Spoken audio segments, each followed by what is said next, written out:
Good evening. Hello, hello. welcome.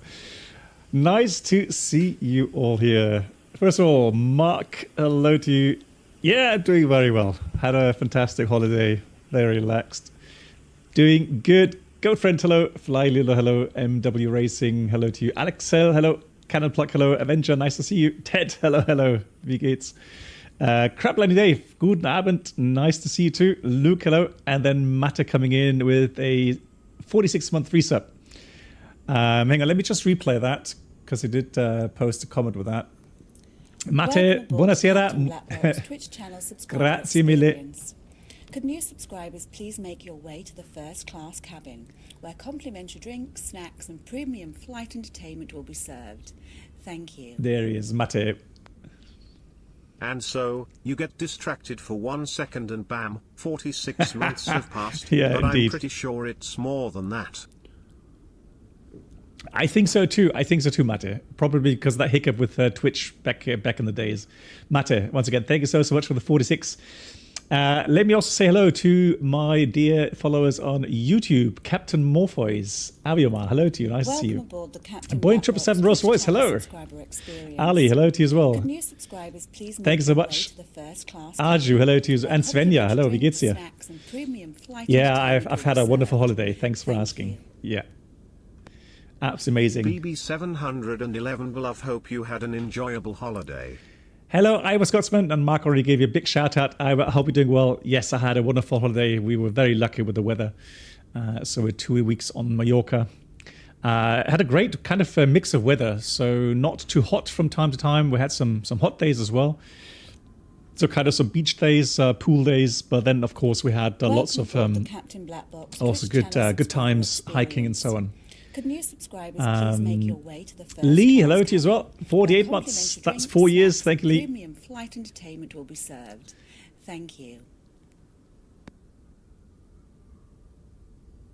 Aaron, hello to you as well. And Airbus Broke, hello. Simfan, hello to you. No, it's cycling. I do cycle, but I don't have a racing bike, right? So I don't race really. I have a trekking bike, so I like biking. But here's the thing. A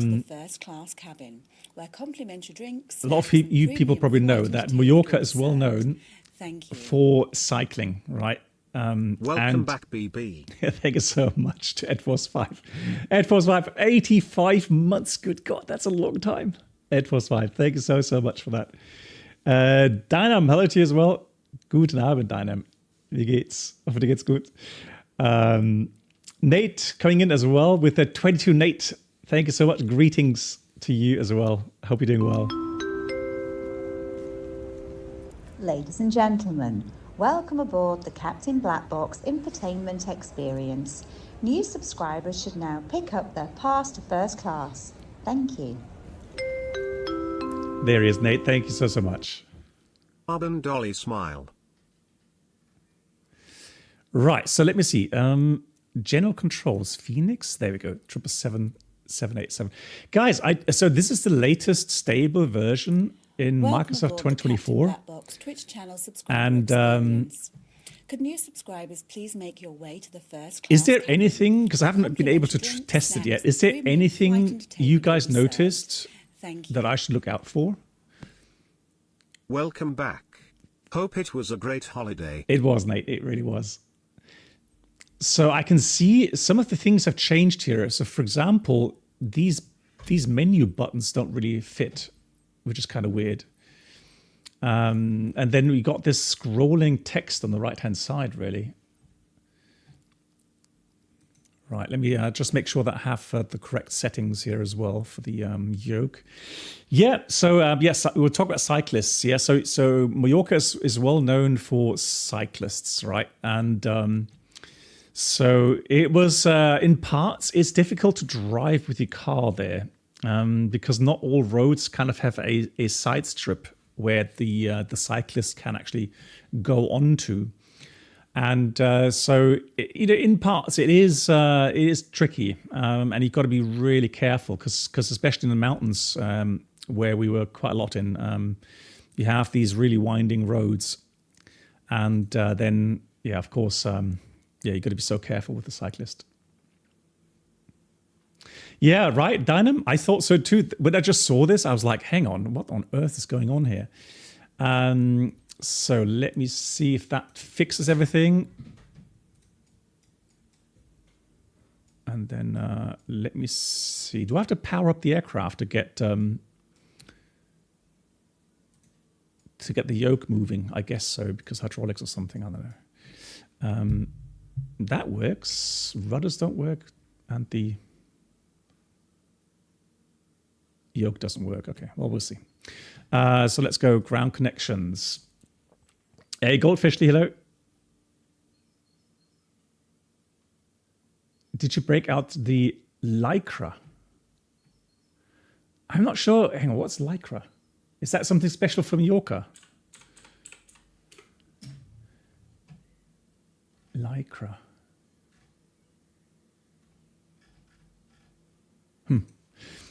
So let's go and request ground power.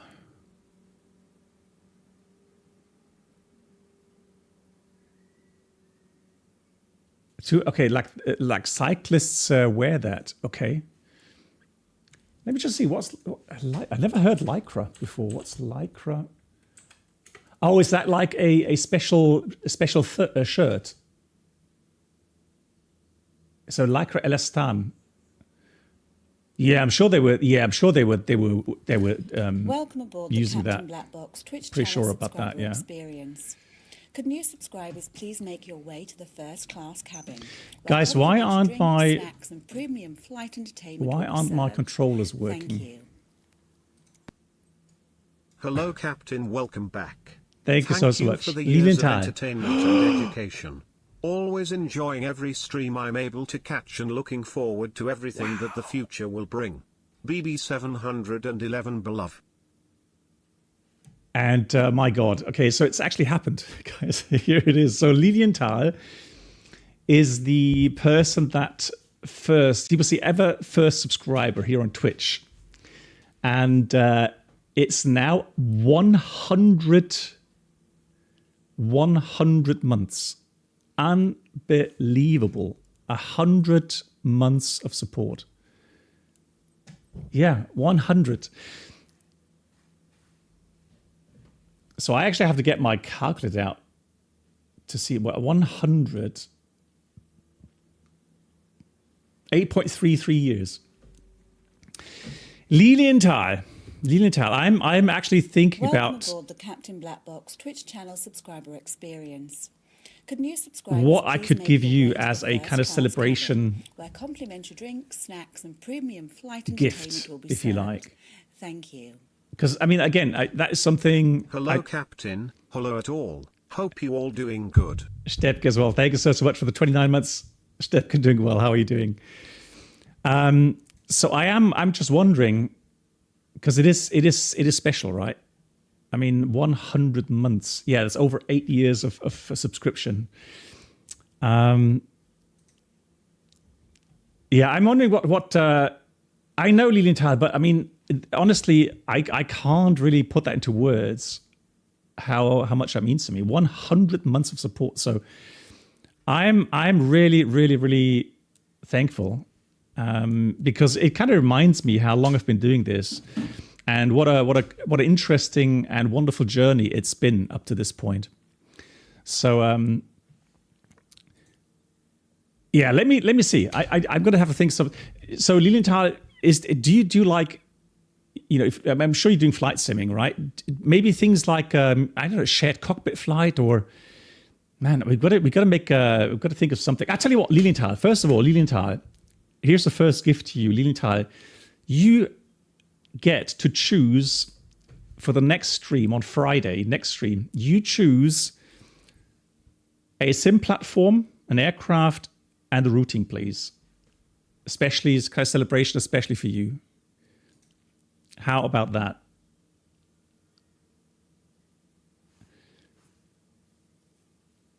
Hello, Teet, as well. Teet Konski. Hello to Ali. Ali thinks about getting a road bike herself, work cycling. Yeah, cycling is great. Cycling is absolutely great. So, especially for us, older folks, is very good on your joints. So, if for me, I started cycling because of my knee joints. At some point, they were just there we go. Now it's working.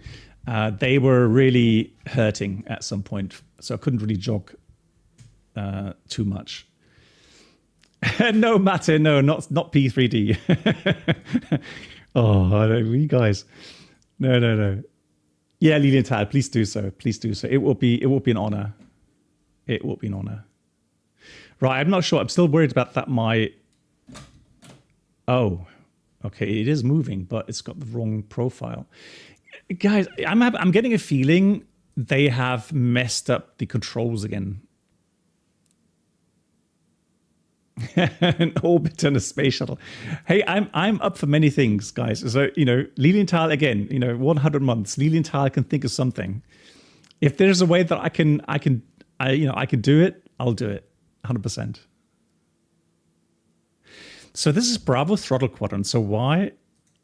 Oh, there we go. I had to put the second one on 777 as well. Yeah, that's it. Cool. Got it now. Definitely P3D. You guys are mean. Come on. Do you know how long it would take me? How long it would take me to install P3D again? Yeah, Mark, that's also a good idea. That's also a good idea. A special Twitch badge.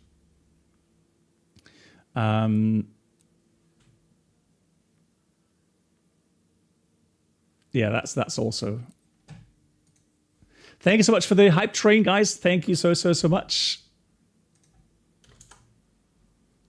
Choo choo, toot toot. There we go.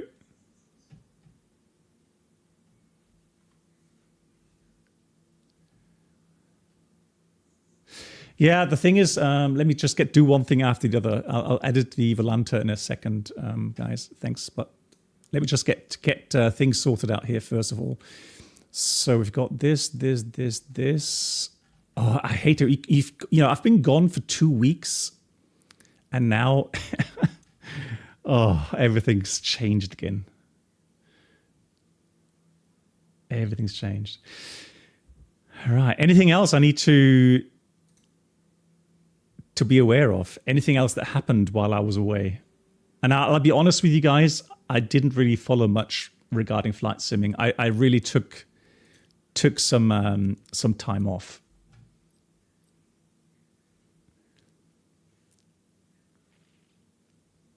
And we had a fantastic time with the family. So that was definitely incredible. Right, so let me just have a look here. So now I've got to save these viewpoints again, don't I?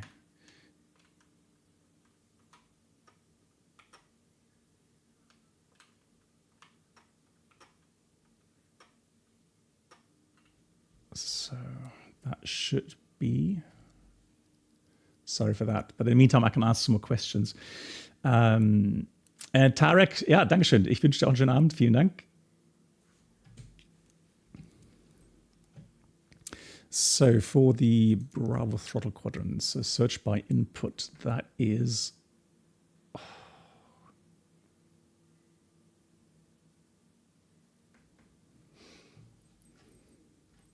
No, please don't tell me that it's.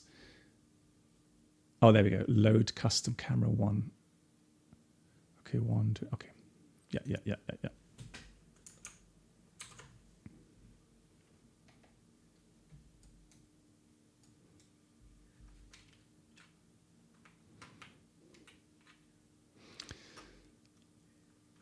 So let's have a look here. I'm just going to have a look. Make sure that I get these things set up for you guys so that you can see the instruments as well.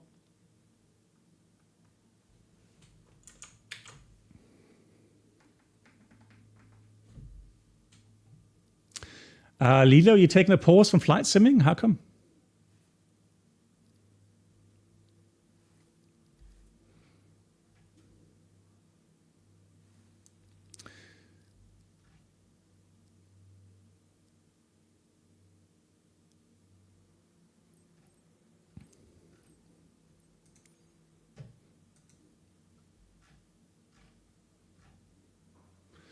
Wow, this looks so weird.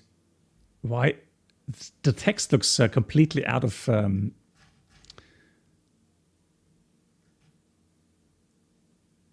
Okay, so let me have a look here.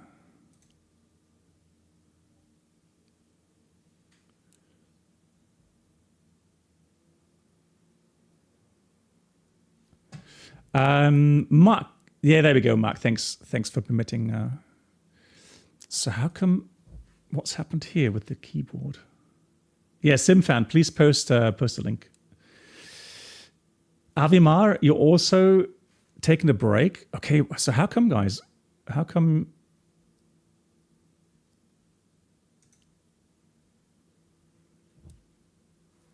And Yoda. Welcome aboard the Captain Black Box Twitch channel subscriber Yoda, you'll be pleased to hear. Could new subscribers please make your way to the first class cabin? I didn't hit any Complimentary cyclists. drinks, snacks and premium flight entertainment will be served. Thank you. Welcome back. Good question. Is it possible to use SPAT next? Probably. I'm not sure. The thing is, though, I know people. Well, I know Brenold uses SPAT next. So one of my moderators. I know he does, but I know he also has issues. Yoda, thank you so much for the 67 months. Thank you so much, Yoda. I hope you're doing well. Hope you keep me safe.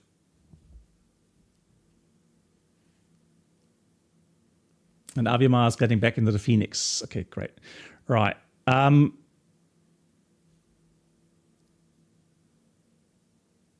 honestly don't know why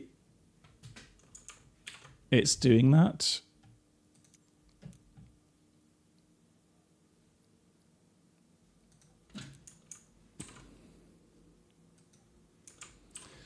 But I don't know why it reset all my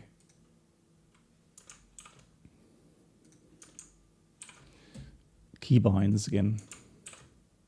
Anybody else had the issue that the latest update killed the keybinds in part? So that's that. So let's do that. What cycle do I have? I have a trekking bike. I don't really have. I don't have a.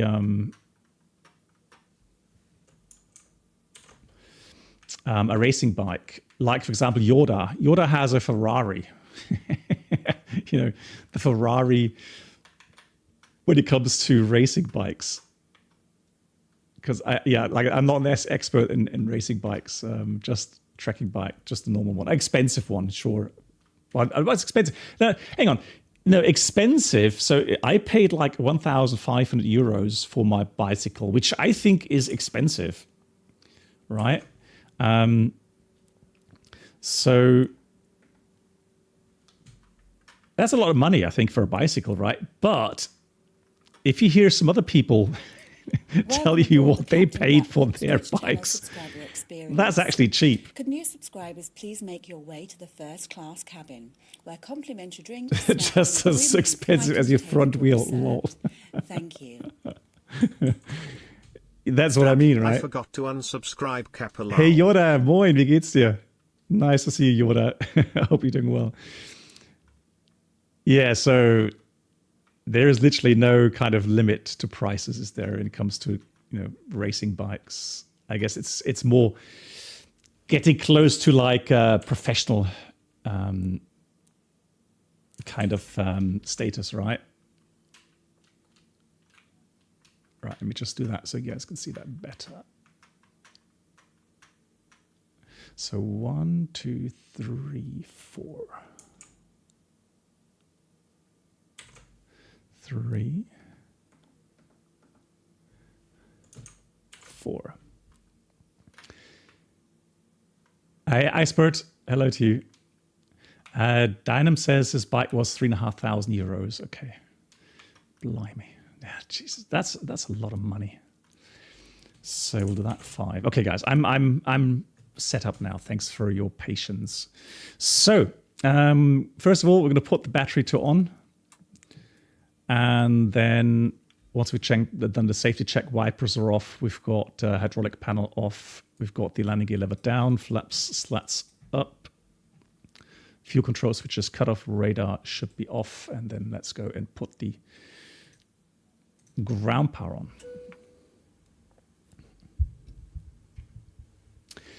Pinarello bikes go upwards of £10,000. Blimey. You can get a good car for that price. A genuine big says it, but I've said nothing about... Yeah, okay.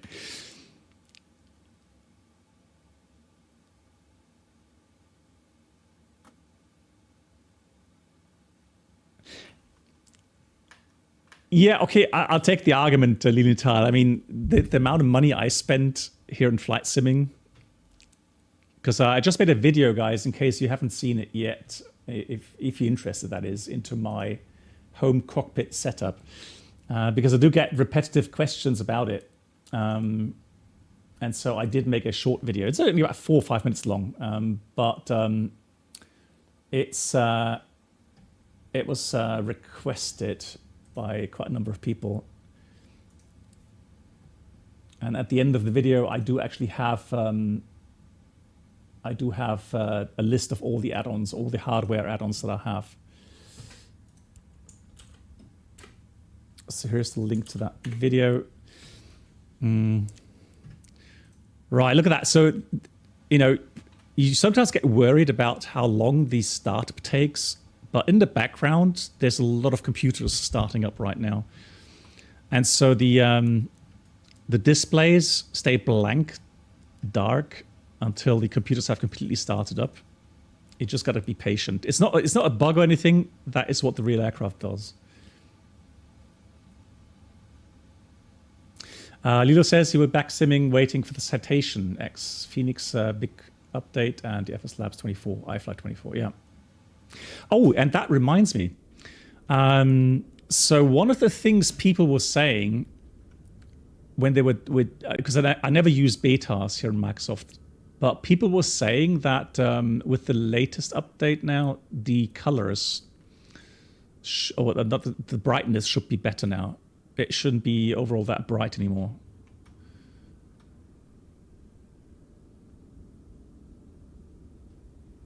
The sceneries, so indie builds. I bought the Bangkok scenery and the Singapore scenery on indie builds store.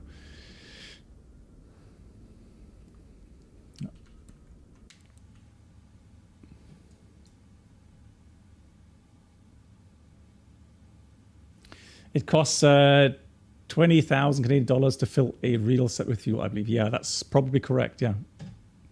So there we go. Now we got the display starting up, and we have a good database. May 5th. Oh no, we don't. Lol. Okay, we'll ignore that. We'll ignore that. It should be fine. There won't be any big changes. I'll change it for the next one. Of course, yeah, there was a new update. Tuh. Right, let's do quickly route requests. Hold on.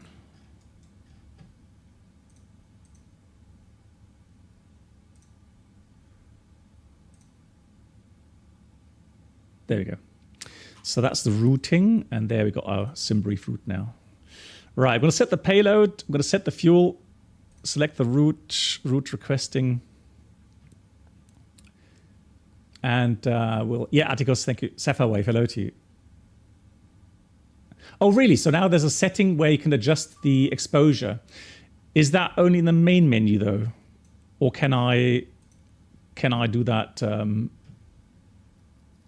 through this menu here? Probably not, right? I'll probably have to go into the main. But I'll tell you what, we'll use the standard setting in the graphics section. Okay, thanks. Yeah, we'll just use the standard setting today, guys, and then I'll give you my thoughts on the exposure settings. Yeah, Ali, okay, thank you. Oh, you're right. Yeah, you're right. You're right. Thank you so much, DV. So DVT 666. Yeah, you're right. Ah, yes. I remember now as well. So update nav data.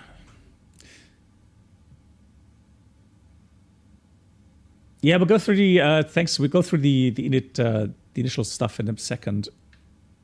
Although let me do that now. So over at panel, Utilities can come on. Those should all be on. Fantastic. Emergency lights armed. Window heat can come on. Hydraulic panel remains as it is. Seatbelt signs on.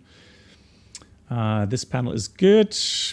Closed. Fuel pumps off. Auto on wing and anti-ice. Engine anti-ice. Then we've got Gasper fans, recirculation fans, trim air, packs all on. Bleeds all on. Fantastic. And that's the overhead panel already done. So let me have a look here. Nav update complete. Okay, so let's have a look here. So now it should be correct. If I go to route request, and let's go here again. Do that again. There we go here. So set the payload. We're going to set the fuel. Route requests. And King Creed, hello to you. Nice to see you. Avimar says, after many, many, many months, finally got Twitch working a lot. Nice. Hey, Avimar. Okay, there we go. Yeah, you've just been on YouTube. That's why. Okay.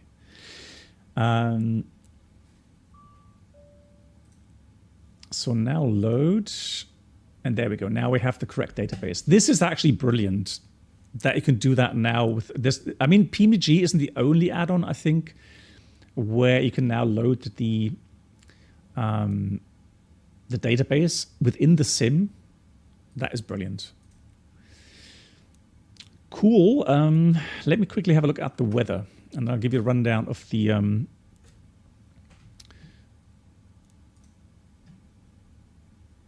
so they have 160 at 4, and that means what I'll take, I'm going to take the, I think it was 20 left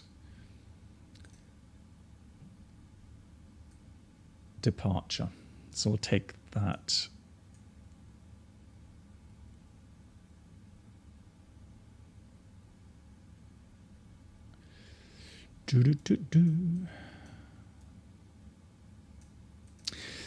Right. What I'm also planning, hey, Bit Scooter and Kurt, hello to you. And the A350, Kurt, you're right. The A350 does that, correct. Right, so this is the departure runway, 20 left. And I just remembered I have to log on to VATSIM, because I did promise to fly on VATSIM. Tuksu, hello to you. Nice to see you. Right, and then somebody's saying I have to change my aircraft type on Volanta. So let's go Singapore Airlines. And how do I change the aircraft?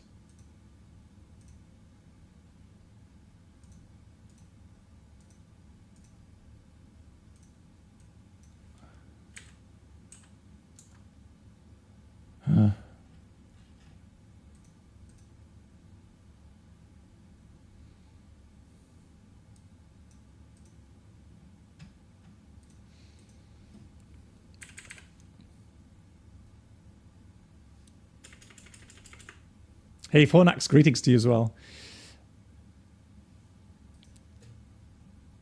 Yeah, I'm not so firm when it comes to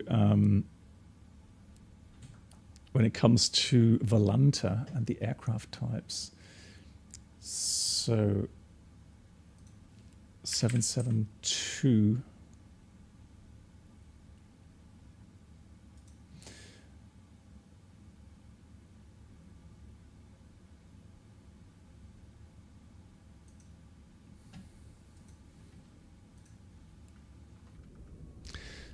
Can I search that via the delivery or the registration? 9 Victor. 9 Victor. Sierra Victor Oscar. Yeah.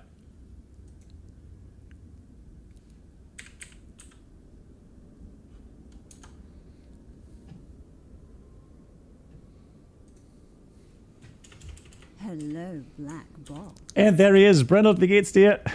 Nice to see you. Welcome aboard the Captain Black Box Twitch channel subscriber experience. Could new subscribers please make your way There we to go. the That should first-class do it cabin, now. where complimentary drinks, snacks, and premium flight entertainment will be served. Thank you. Yeah, that should do it. Hope that works now. Fantastic. Good evening. Long time no see. Love to the family and Twitch chat. That's really, really kind. Thank you so much, Tiva Benjo, for the 73 months. Greetings to you as well. I hope you're doing well.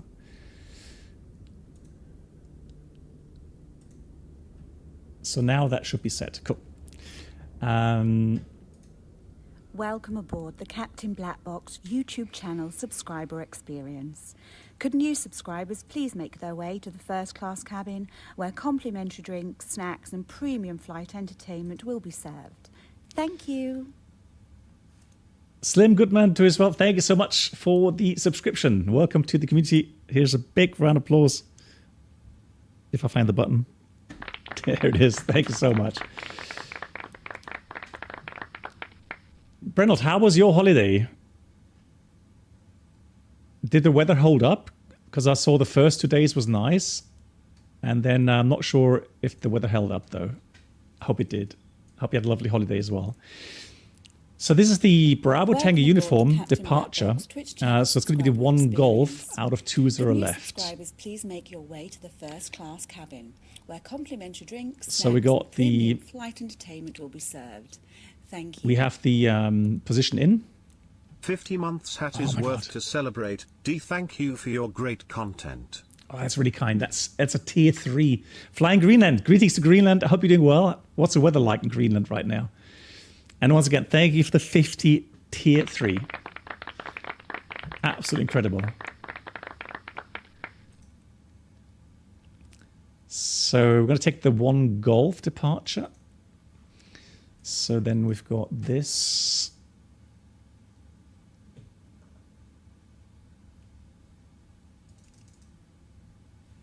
Let's do TCAS off and then I can connect.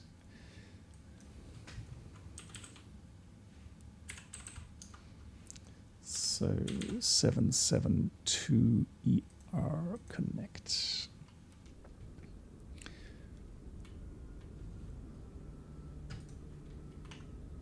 So let's see, is anybody else online here or am I on my own? That's also a big airport, right?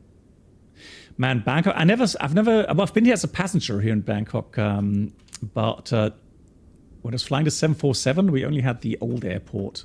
I remember that one, with the golf course in the middle of it. Spring may be on the way, temperatures just above 0. Lol. Oh, well, I mean, that's Greenland, right?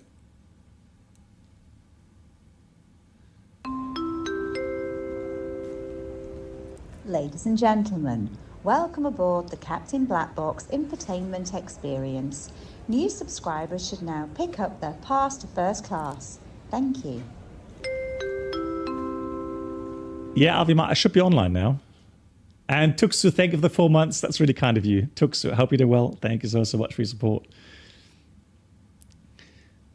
Right, let me just check the weather. Because airports, let me go and find Singapore. I just wanted to see,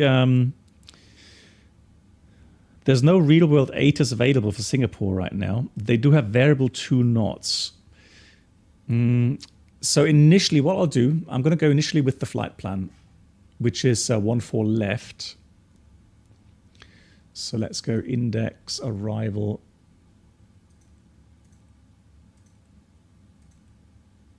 What, 14? No, hang on. That's Kuala Lumpur, the disregard. 02 left. Yeah, I was looking at the alternate airport. So 02 left. And then we have the arrival Ilalo 1 Alpha. So Ilalo 1 Alpha. And the transition probably will be a Pipa. Oh, hang on. I keep forgetting. Let's do this. Let's do that. How about this? This is much better. And Brendel says weather was really sunny all week. Nice. Yeah. So yeah, if it's that cold, you need some good clothing, right?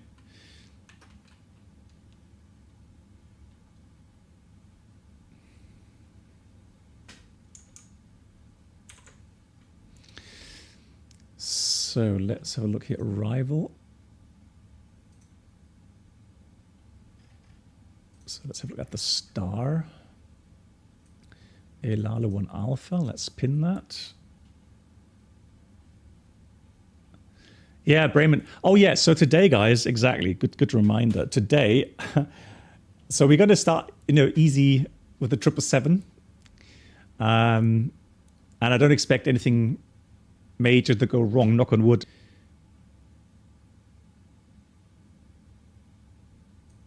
Oh, that's a nice approach here. Look at this. That's interesting.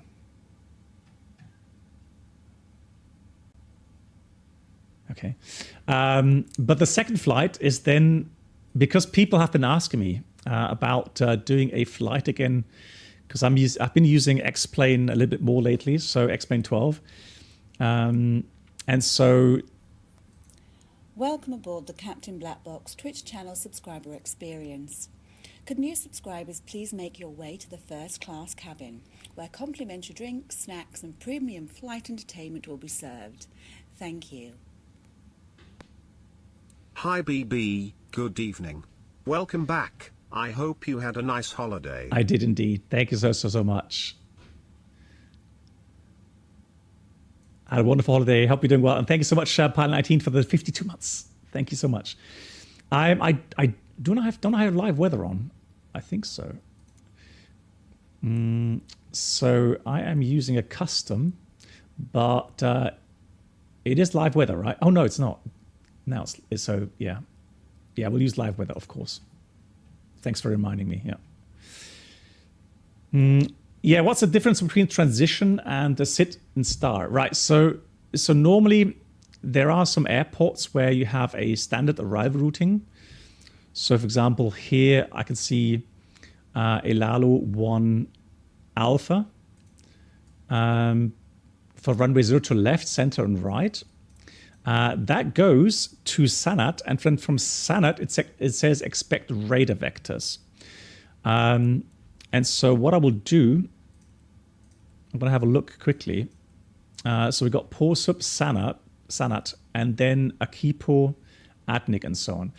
So sometimes, if you, for example, go to Munich, you sometimes, or Vienna, let's say, you sometimes have transitions, meaning it's a transition from the last point on your arrival routing to your approach. Let's say you're flying ILS approach.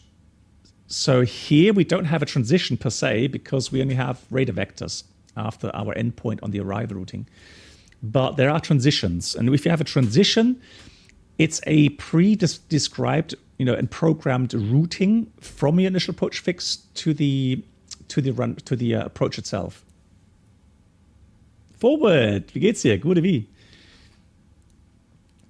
And Cooney80 says, when I had read the release notes for SU3 beta, I thought of you. They've implemented several inertia.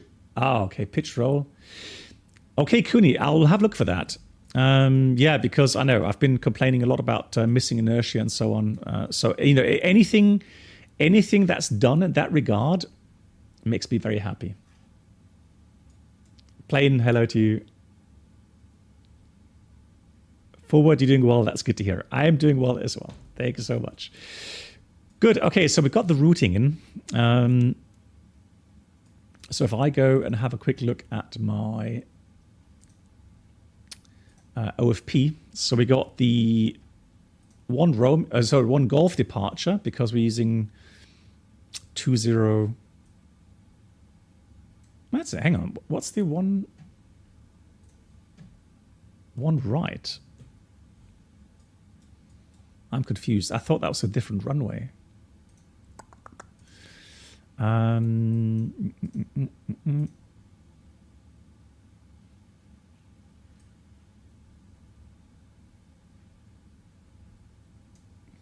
that's propeller, right? Probably. Yeah, that's it, right. So you got to be careful. Here's a very good example. Thank you much, Plane. So Plane says 20 left departure. Thank you so much for the ATIS there. Temperature 29, 1008 QNH. Thank you so much for that. Oh, we actually have control. Thank you very much. Plane, are you controlling? Is that you here?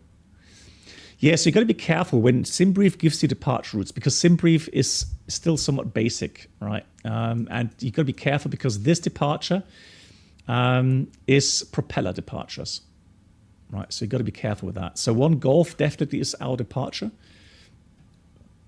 for the jets. Transition is 11,000 feet. RNF1 required. And we're going to get the clearance with the Bangkok control.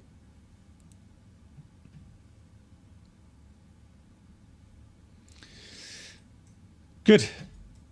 And then we've got the routing all the way to Sanat.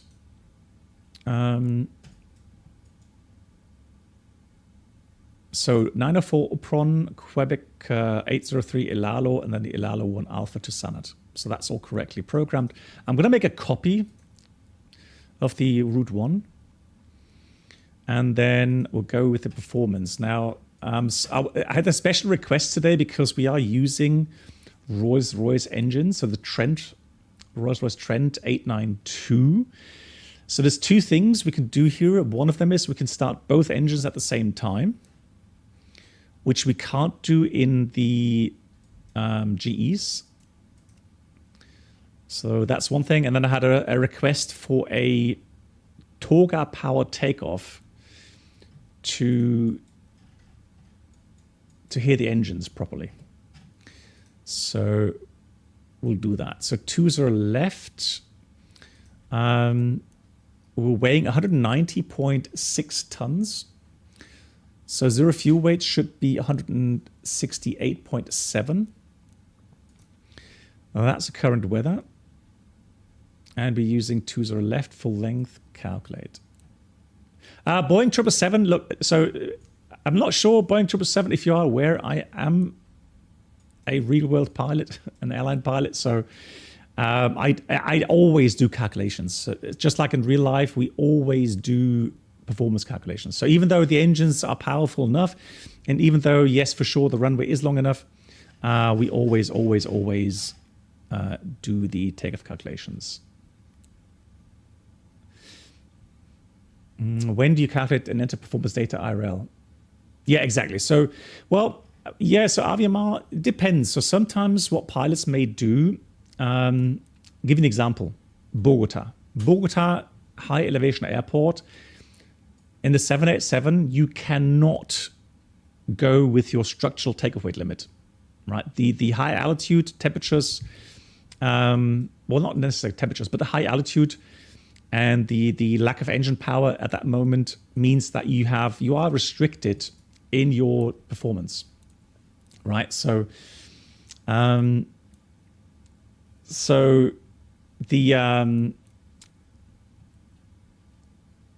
problem is then, how would your ramp agent know how much weight he or she can load in, right? So what we do, first of all, we take the expected weather data for departure. We take the we just take the weather data, we take the runway, etc., and then we calculate the maximum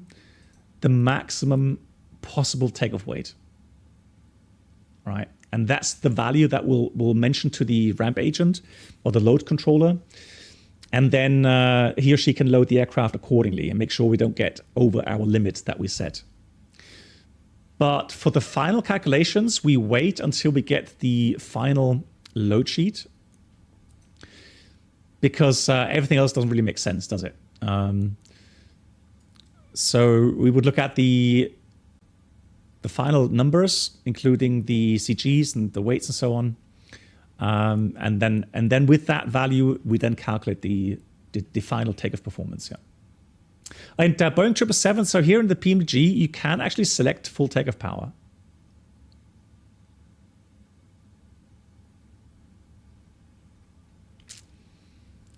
Just ignore the limitations. Well,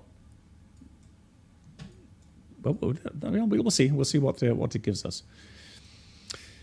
So reserves. So we need 7.3 in Singapore to get to Kuala Lumpur, and we have a cruising level file of 390. And then the cost index is 67. So here's my cost index, cruise level. The total mileage is 849 miles. Let's have a look here on the progress page. 836. That's close enough. Flying Paul, there was a special request today because we're using Rolls-Royce engines, and so that we can hear the engines better, see how they sound. That was the request. Right, cool. Let me have a look. So 132.1. Let me get my clearance.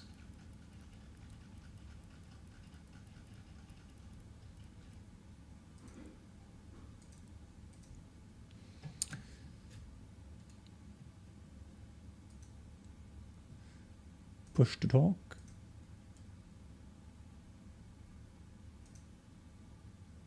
Etihad 1226 left heading 220. 220.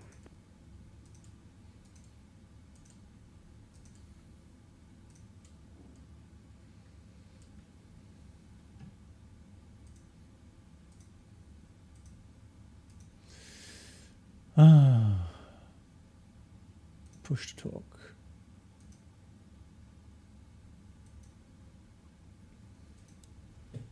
Sorry, just need to do something. Etihad 1226 on heading cleared ILS Zulu approach runway 19er. Report to localizer established. Okay, when localizer, I report Etihad 1226. Oh my god, I tried that. Try again. No worries. No stress, take your time and you are cleared for the approach. Okay.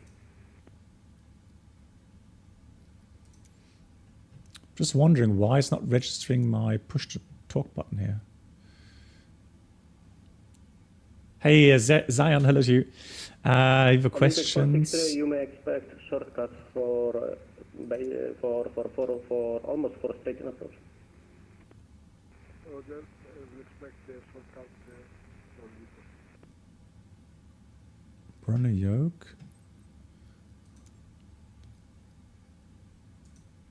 Yeah, that's number 1.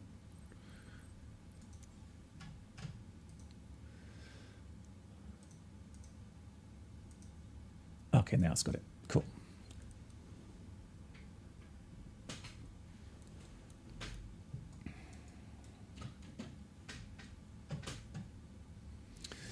So currently we have information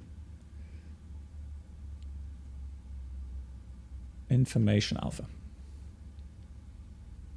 Bangkok Control, good evening from Singapore. 711 Heavy. Information Alpha requesting clearance to Singapore, please.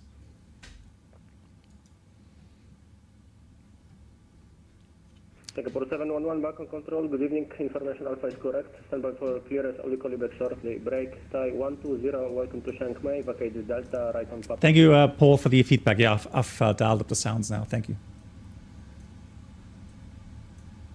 Singapore 711, Information Alpha, QNH 1008, clear to destination via Bravo, Uniform Tango 1 Golf departure, runway 20 left. Initial climb 6000, squawk 7251. Thank you so much. Singapore 711 Heavy is cleared to Singapore via runway 20 left, Bravo, Uniform Tango 1 Golf departure, initial climb 6000 and the squawk 7251. That is correct. Wonderful. So 7251. Thai 120, continue taxi via Papa, Quebec, gate 5. Let's put that on here. Terrain mode on. 6,000 feet. And the autopilot panel. And while we do the rest of the calculations, let's just start up the APU. So with takeoff power, yeah, we're just going to ignore the selected temperature value. Olympic 463, proceed direct, move. So let's do flaps 5. CG 26 5.75, and for the speeds. Olympic 463, descent flight level 130. Yeah, I'm going to take the speeds that are in here, because that will be for 64 flex. But we're going to take a Toga, so we'll take those speeds here. Almost. So flaps 5, thrust takeoff without any derate. So that is then good. Let me put that up here, 142. Yeah, Boeing 777 rolls, thank you. We'll do so. And Wilti, hello. Endlich geht's hier los. Wie geht's dir? Thank you so much. Is there a fixed distance limit between the planned route? Well, so Arju, it's not a fixed value per se. El Navina, flight directors on. So if you have a certain difference, let's say you have 30 miles difference between your flight plan and your value that you have after you've entered all the routing. So let's say you have like 50 miles difference, then if you can't explain it with, for example, a longer arrival routing, so long kind of an S-curve arrival that's programmed, and the OFP has only calculated from the initial approach fix straight to the final. So unless you have some sort of good explanation why there's a difference, I would strongly recommend rechecking the routing again. Got the Thai 63 for requesting clearance. Aviamar asked, what's the VREF? That's for the approach. 1226.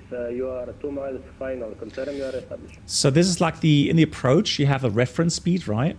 So that gives you your margin to your 1.3 G speed. So the stall speed, 1.3 stall speed, right? So that's that's for the approach. If you do a quick return or something with this weight, that would be your VREF. Then you add the 5 knots minimum to get your approach speed. Roger that. Etihad Cool. 1226. Do you have runway in sight, or are you established? Not established. It's just. Right, let me just quickly give you a briefing then. So today, guys, we're flying a 777-200ER with the Trent. So Rolls-Royce and Trent 892 engines. I don't know what's happening. Um, It's not established iOS. Externally, yeah, it does look a bit different. The big difference in the flight deck. 1226. You just landed without the clearance. Uh-oh. Someone just landed without a clearance. Ay, ay, ay, ay, ay. So the biggest thing you'll notice is that you have N1, N2, and N3. So it has 3 shafts. Right, so 3 shafts compared to GE, which only has 2 shafts. Etihad 1226. Make a right on Bravo and runway Bravo 11. Apart from that, nothing broken. Everything's good. Nice new aircraft, nice and clean. Technically, no issues. We've ordered 22 tons of fuel, which gives us a bit of extra, about 20 minutes extra for Singapore. So 22 block fuel is checked, and the estimated takeoff weight is 190 tons from the OFP, and here we have 190.6 currently with a taxi fuel. We've calculated departure 20 left. We've got the Bravo unit from Tango 1 Golf departure up 6,000 feet, and we're doing a full takeoff power takeoff and on-off departure. Give me 1 Juliet departure.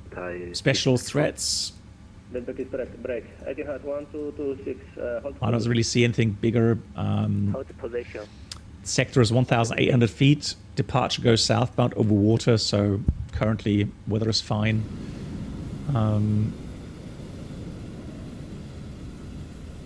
Maybe some thunderstorms. There were some SIGMADs around, so maybe we'll have a look out for thunderstorms, but otherwise, no major problems, no threats. Good. Let's go through the pre-flight checklist then. Oxygen. Tested, 100%. Flight instruments, we have heading 195 and altimeter 199 I know that. and 50 feet. And that's the pre-flight checklist complete. One more thing I want to check quickly. 10 miles, and then you land it without the clearance. I don't know what's the time. What's happening. It cannot Oops. establish the iOS or localizer. I don't know why. Yeah, but the controller is not able to help you either, so... But you are following the localizer. You are perfectly on localizer for all the way down. Anyway, if you are not established, you cannot land without the clearance. You have to tell me you have troubles, and then I will give you vectors or another approach. You cannot just land. Oh, my God. Sorry for that. Next time, go wrong. Sorry. Yep, there we Yeah, go. 1226. Yeah, for the next time. Taxi. So they've via cleared that up. Bravo That is good. initially. I will give you the stamp later. 11,000, so we'll use Taxi, Bravo. default 5,000. We're going to do engine out and thrust reduction 1,000. That's good. All right, cool. So on the takeoff page, second page, we're just going to make sure that's set. That's good. And performance, VNAV, transition 11,000, correct. Cool. We have the APU running. Let's get rid of the external power. Autopilot.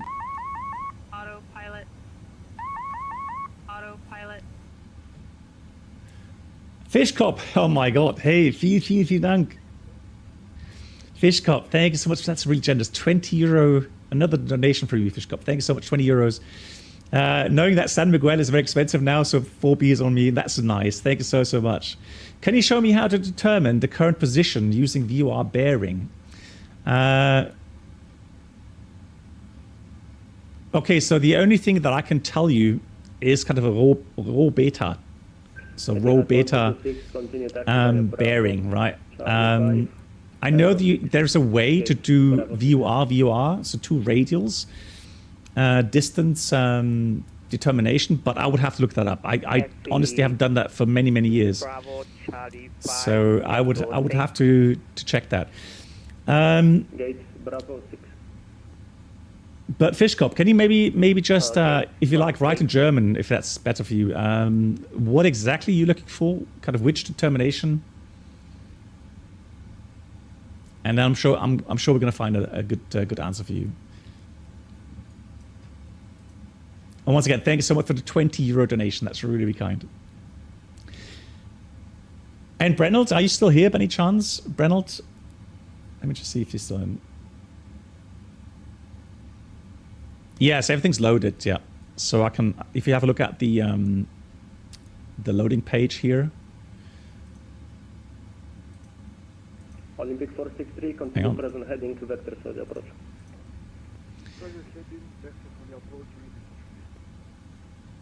So take weight, we've got 0 fuel weight. And I loaded it via Simbrief here, so that should all be good.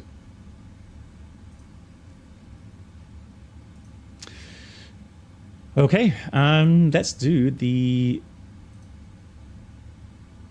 ground ops. Let's remove the chocks, removes the ground power as well.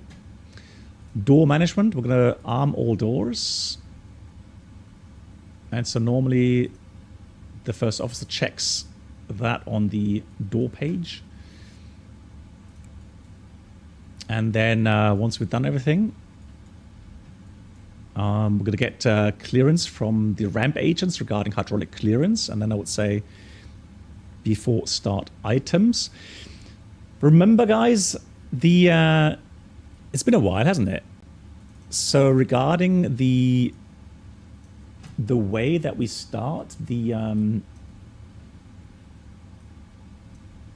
the hydraulics here in 777. So first of all, the right electric, then we go center 1 electric, center 2 electric, then we go to the left auto, and then center 1, center 2. That is from the flight crew operating manual. So right electric on, wait until the fault light goes out. C1, C2, left auto, and then center 1, center 2. Fuel pumps on, beacon goes on. We're going to do one more recall check. Engine shutdown, TCAS off is correct. TCAS is on, not TCAS, transponder is on. And then we're going to read the before start checklists. So flight deck door is closed and locked. MCP, we have V2142 heading 195. Yes, thank you much. We'll do a dual start. Thank you for reminding me. And altitude 6,000. Takeoff speeds. We got V1, 123, VR 131, V2 142. We have the seated pre-flight completed. Trim. Now the hydraulics are on. I can use the trim.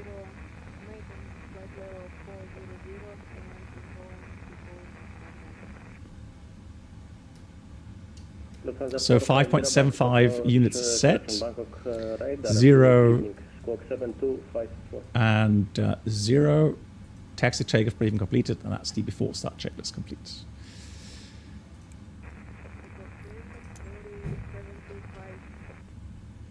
Seven two five four.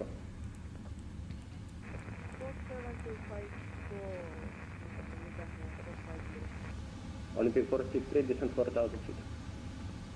4,000 feet, Olympic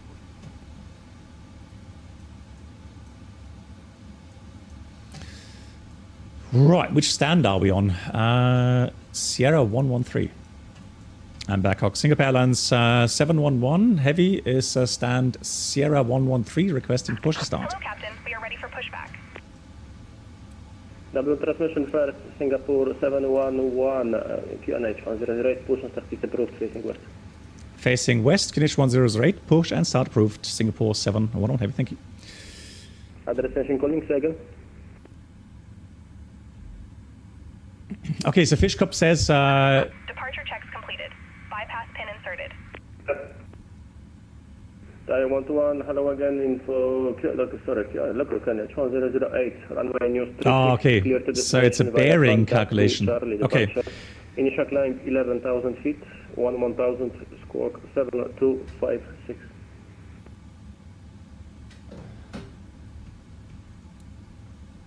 But that's a tough one, Fishcop. That is a tough one, especially in times of GPS, right? Garmin, GPS position. Charlie 6 requesting push and start. Thai 634, standby break. Thai 121, second squawk. Hey Zolak, yes, always welcome. Join the jump seat. Feedback is correct. Break. Lufthansa 450 identified, level 400. Proceed direct. Monbu, cleared Monbu 1 Delta. Expect ILS approach runway 27.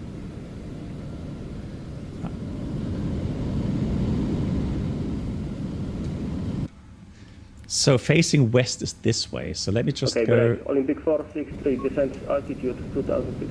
Quick edit. So facing west. Lufthansa 450, direct Monbu, cleared Monbu 1 Delta. Expect ILS 27. Hey Dominik, moin, wie geht's dir?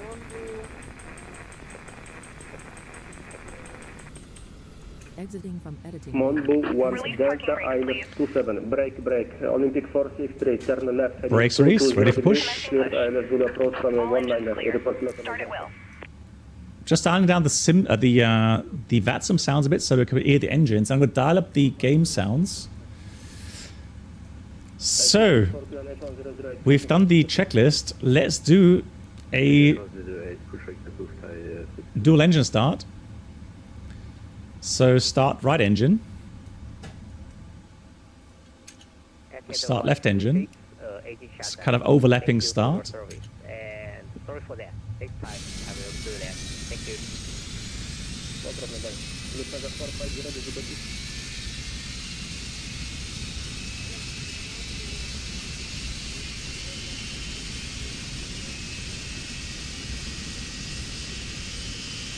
Lufthansa 450, negative, you are not cleared for the associate, you are cleared for arrival, Mongo 1 Delta, you may exit via code, INS speaker.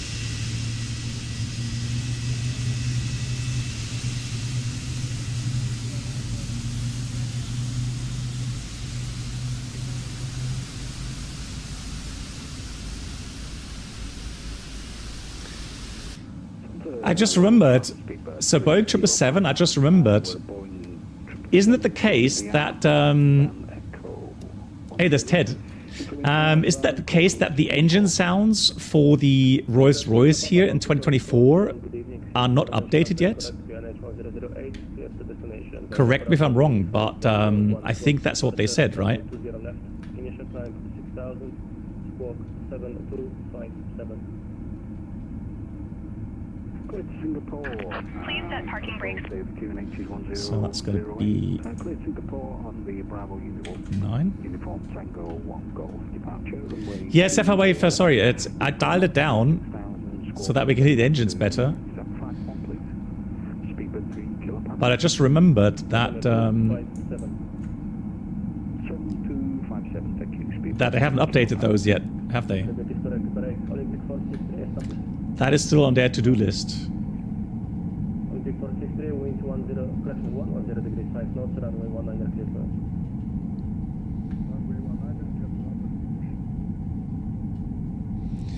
Yeah, that's why it's a bit underwhelming at the moment. Let me do this one here as well. Perfect. All right. So we have a good engine start. Waiting your confirmation for a good engine start. We have a good engine start. Cockpit to ground. We have a good engine start. So let's do the before taxi items, flaps 5. So APU off. We'll do one recall check. Flaps are going 5.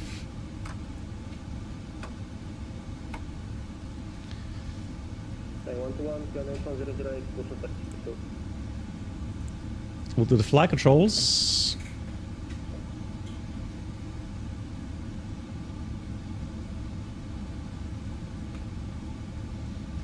I'm gonna wait with the rudder until I see the pushback truck and the pin. I don't want to injure anyone. So I'm dialing up the ATC sounds again. Tow truck disconnected. Bypass pin removed. Left is clear. Right is clear.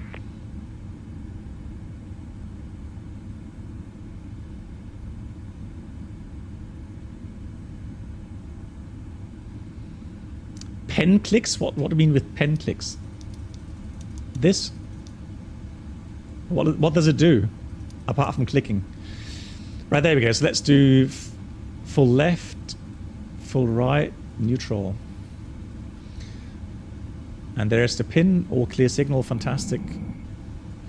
Let's read the before taxi checklist. Anti-ice off, recall check, flight controls check, ground equipment is clear. Before taxi checklist complete. Yeah, but does it do anything else apart from clicking? Is it like, I don't know, some Easter egg? Kilo Papa, stand Echo 10, request push and start. 3 Kilo Papa, QNH 1008, push and start is approved, facing south. QNH 1008, push start approved, face south, speedbird 3 Kilo Papa. Yes, Ted is always a chilled. Brilliant. I love it.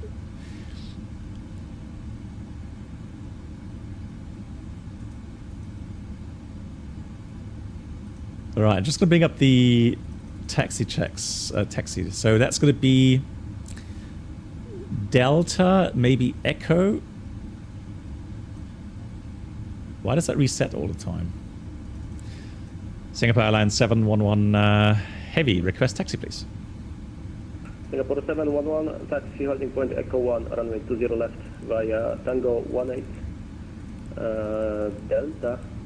Delta 8, Echo. Holding point Echo 1 via Tango 18, Delta 8, and Echo. Singapore 711. Yeah, so Tango 18 is this taxiway.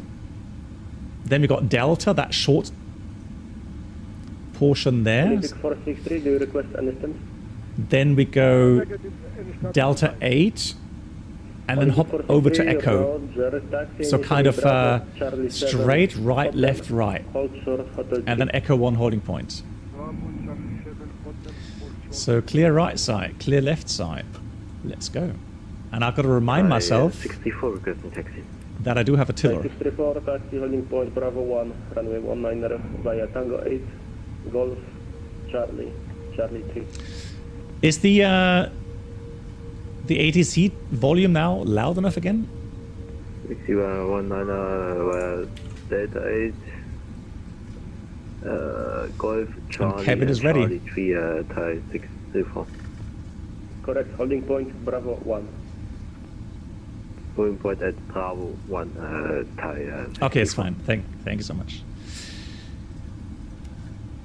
Okay, so apart from clicking, it doesn't do anything else. Okay, cool. That's good to know. I'm not gonna lie, it feels a bit weird not having been in the flight sim for 2 weeks.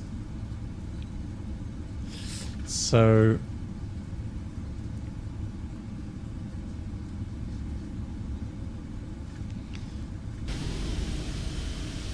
excuse me. Here we go. I want 1 taxi holding point hotel runway 36 via Quebec Papa 5 Papa. So there we go, Delta to the right, and then we should have Delta 8 here. There it is, Delta 8, and then right again to our departure runway. Welcome aboard the Captain Black. Hey Alpha, nice to see you. Experience. Could new subscribers please make your way to the first class cabin, where complimentary drinks, snacks, and premium flight entertainment will be served. Yeah, crap landing Dave. So when you have... Hello Alpha, thank you again, 38 months. Yeah, so when you have a longer break, I think every airline pilot kind of goes through the same... That's probably Ted there. The same thing really, where they would go through the most important things again regarding certain abnormal procedures, normal procedures, limitations. You know, do some chair flying, or in my case, maybe do some simulator flying here on the PC. So you would kind of prepare for sure. You wouldn't just simply go and fly.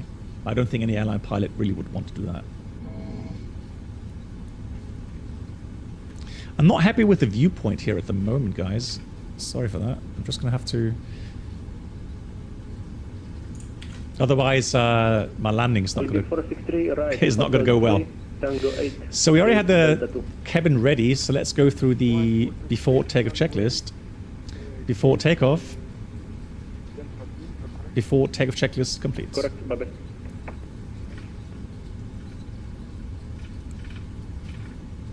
.30 knots. Be careful not to go above it.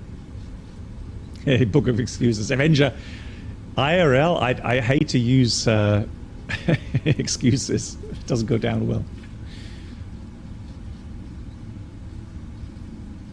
Yeah, so Boeing 777 Rolls-Royce, just to ask you as well, so what's your information on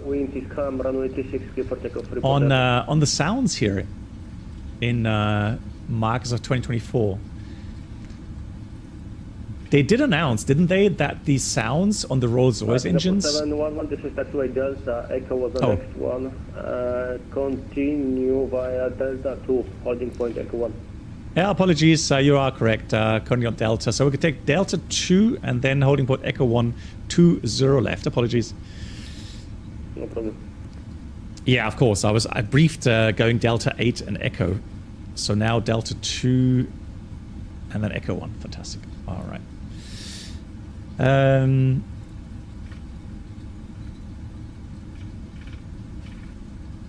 Fishcup put the questions in Discord together. Yes, I'll try to get an answer for you, Fishcup, as quickly as possible.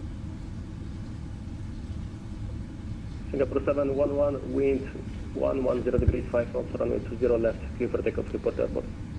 20 left, cleared for takeoff. Singapore 711 heavy, I'll call when airborne. 634, wind 110 degrees 5. So that's Delta 2. For takeoff, report airborne. And then Echo 1. Report when airborne, the tie 624. Strobe's going. Cabin crew prepare for departure. And then we're going to do TCAS. Yeah, David Ranger. He's having a hard day today, for sure. Control, speed. All right, so let's go. Requesting taxi, please. Speedbird 3 Kilo Papa, taxi holding point Echo 1, runway 20 left. Via TARA, approach sector is clear. Delta 7, Echo. YoCam is working, fantastic. Point, Echo 1. So we just make sure that we do have 20 left. 13 as briefed. Delta 7 and Echo. We are cleared for takeoff. Chrono is on. Departure sector looks good.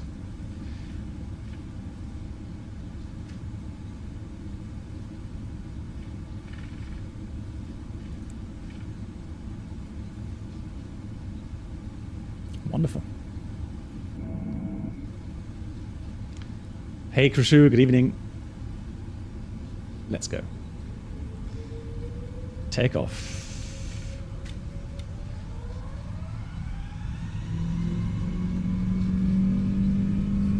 Oh, that sounds pretty good actually. Taiwan 1 identified, climb flight level 370 under. For a set 80 knots checked. Good God. V1. Rotate. Lol. Anyone needs a facelift. Golly. Positive rate of climb. Gear up. Oh my God. Look at that 20-degree pitch. We should go above 20. Is it? Turkish 9509er, Tank Sierra 123, information Bravo on board. Good. Good God. Right, thrust rev again, VTOF speed, LNAV, flaps 1. Flaps 1. Yeah. And the Singapore 711 Heavy is airborne. Singapore 711, thank you, identified climb level 370 unrestricted. Unrestricted, climb level 370, Singapore 711, thank you. So flaps up, 370. 634, we are airborne testing 2000. Unrestricted. 634, identified climb level 380 unrestricted. Climb level 380, unrestricted, Autopilot. Turkish 9509er, clear. So let's have a look on the VNAV page.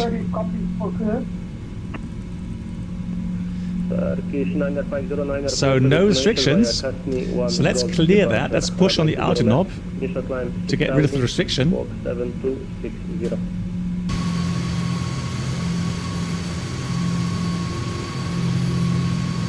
Destination wire Captain 1 Golf departure, runway 20 left to use. Initial point of 6,000 feet. Score 760, precision -509. Traffic is correct, break, tie 121, proceed direct, Tango Lima. SpaceX Airlines, yeah.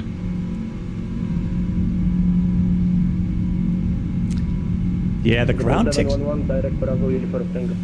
Direct Bravo, Uniform Tango, thank you. Singapore 711. Yeah, we're above this sector, we can accept that. So direct Bravo, Uniform Tango. Victor Tango, main break, tie 634. Claudia, no. We did load everything.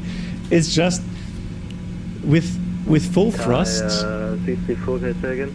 It's just one of those things where obviously direct to Butra at 64. The excess thrust 3 kilo Papa, wind 110 degrees 5 knots, is just so big. Take off 20 left and we'll report when airborne. Speedbird 3 Kilo Papa. Singapore 711, Bangkok. Singapore 711, go ahead. Singapore 711, due to local regulations and agreement with Singapore radar, flight level 370 will be final. Okay, that is copied. Understood. Flight level 370, final level. Singapore 711. Thank you. Correct. You may proceed direct to there. And proceed to direct to point TDAR, Tango India Delta Alfa Romeo. Thank you. Hello, Black Box 711. Hope you are well, BB7. With this, we're going to use a beam points. Select it, execute. Hey, Scotty, nice to see you.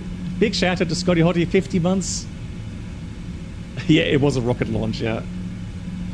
Thank you so much. I'm doing well. How are you doing? Nice to see you.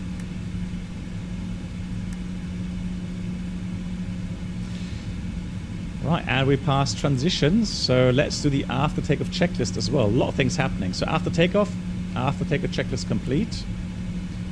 And pitch, 7.5. All right, let's do that.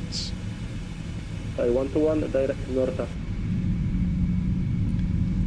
Still a bit bumpy though. Scotty says you're busy with work. Okay, that's normal then. Okay. Oh really? SimFX 2024 has been cancelled. It's one of those things. I'm just wondering what's so different about 2024 compared to 2020 that that you can't get SimFX working, or let's say, other add-ons that we have working in 2020. Why can't we get that working in 2024? Thank you.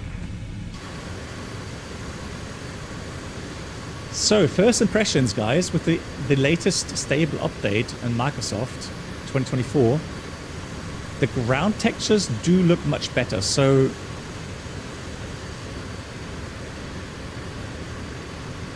the overall brightness looks much better.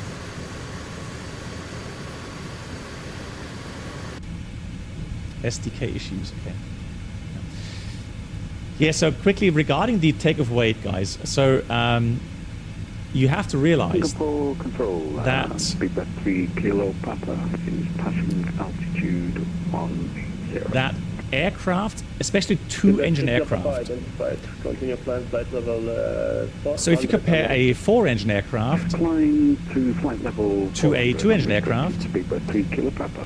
If a four-engine aircraft like a 747 loses an engine, theoretically it still has 75% of its engine of the full takeoff power, or full, yeah, let's say takeoff power for now, takeoff case, right? Hey, good to be as a. So it's not as drastic, is it? But if you look at a 777 with only two engines, if it loses an engine on takeoff, it loses 50% of its thrust.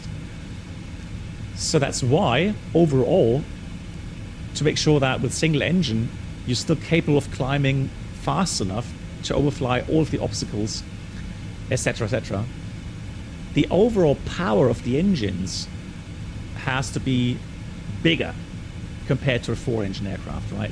Also depends, of course, on takeoff weight and so on. But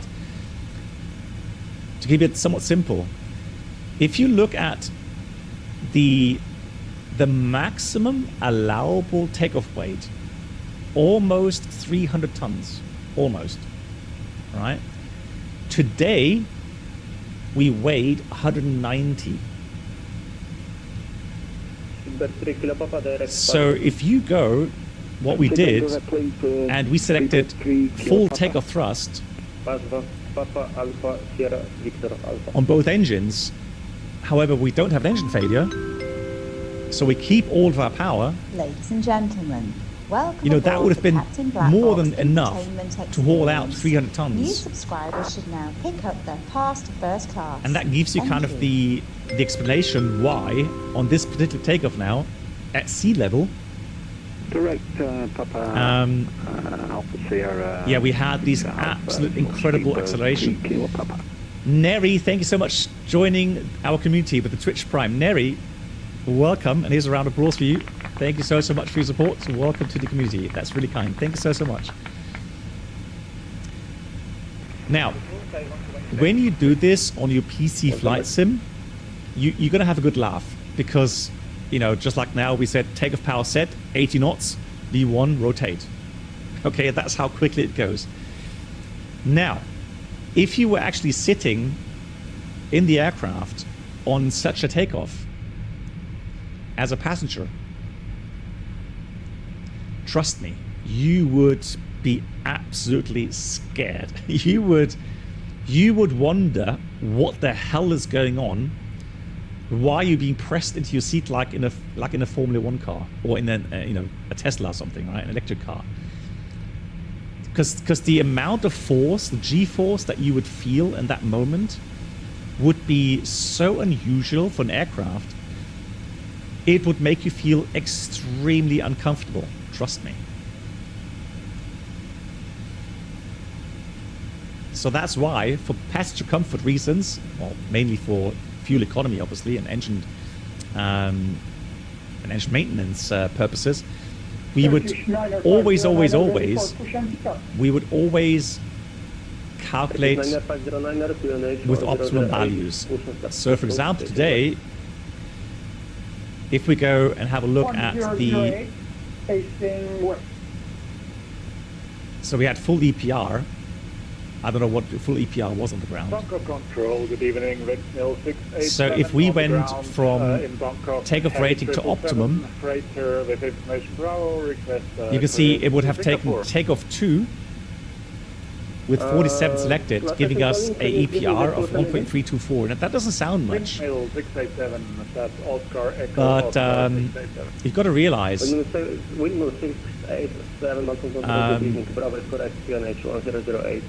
that with the Rolls-Royce, just like with the IAE engines in the A320 or 321 or 319 for that matter, you get a power setting in accordance to engine pressure ratio, EPR, engine pressure ratio. The advantages with that reading, it gives you a absolute correct power setting, right? A rotation, N1 rotation of, let's say, 95.1% doesn't always give you that thrust output. As an example, let's say the engine gets old, so it has many flight hours, its efficiency deteriorates, so you would have a certain N1, but you really have no absolute assurance that you're actually getting the thrust output that you expect. With the EPR pressure ratio, it is a direct measurement, inlet pressure to outlet pressure. So this is actually a more accurate indication to determine your thrust output.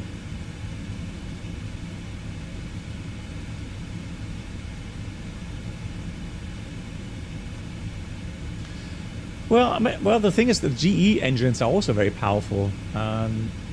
So the power is really a matter of the thrust rating. And also thrust rating, give that example. So when you have an engine manufacturer like General Electric, let's say, they offer you an engine, they will give you options regarding how much thrust you want the engine to be rated at. So why would they do that? Well, let's say you have an airline and you have a specific kind of loadout. So let's say you're more in the tourist segment, you have many economy class seats, the pitch of the seats is a lot less, so it's more about, you know, getting as many people from A to B as possible, including their luggage, right? And then you may have some destinations that have a very short runway or high elevation or something. So in that case, you would then tell the engine manufacturer, hey, you know what? You know, what's your maximum engine output? 24,000 pounds per engine? Okay, I'll take that. So per software, they are able to program the the FADEC, so the full authority digital engine control unit, to Singapore 711, reset squawk 7263. New squawk 7263 is on. Singapore 711 heavy. 711 identified, thank you. Thank you. So Turkish 90509 ready for task. I know that my airline, as an example, with the 737s, taxi holding point Echo 2, we got runway our 20 left via Tango 18, engines, Delta instead 8, of, let's say, Echo. £24,000, at a rating of £21,000. So Tango 3,000 pounds less. That's it. Echo, So by and then software, holding short Echo 2 it is limited on runway 20 left.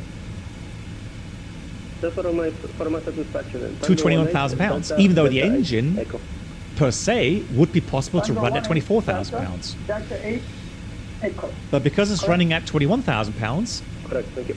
as a maximum value that it can use, you will always have less fuel flow, you will have less, stress on the engine, and also less noise being produced. So potentially it can save you some fees for the airports, let's say. Right? So it saves money. Less fun, yeah, true. But I mean, I understand the manager of an airline saying, you know what, we're not in the tourist segment, we're more in the, I don't know, business segment or something. We have, we don't have as many tourists, and so we have more business class seats maybe, so less overall amount of seats, right? So we can go with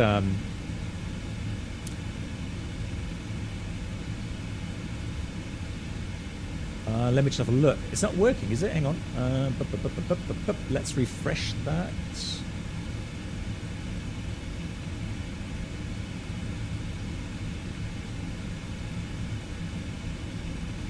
That didn't help. Okay, let me restart.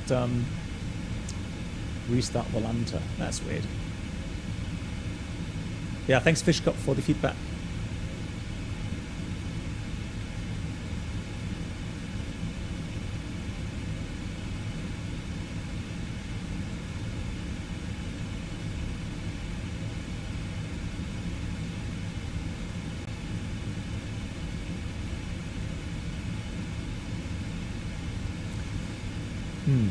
I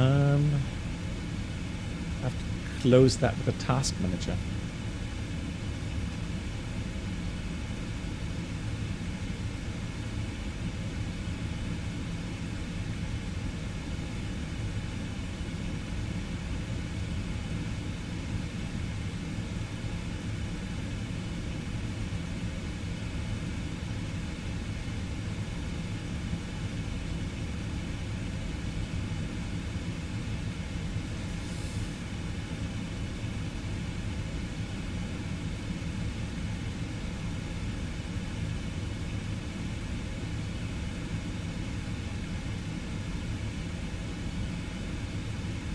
There we go. Now it's working. Thank you much. Okay, thanks for the feedback.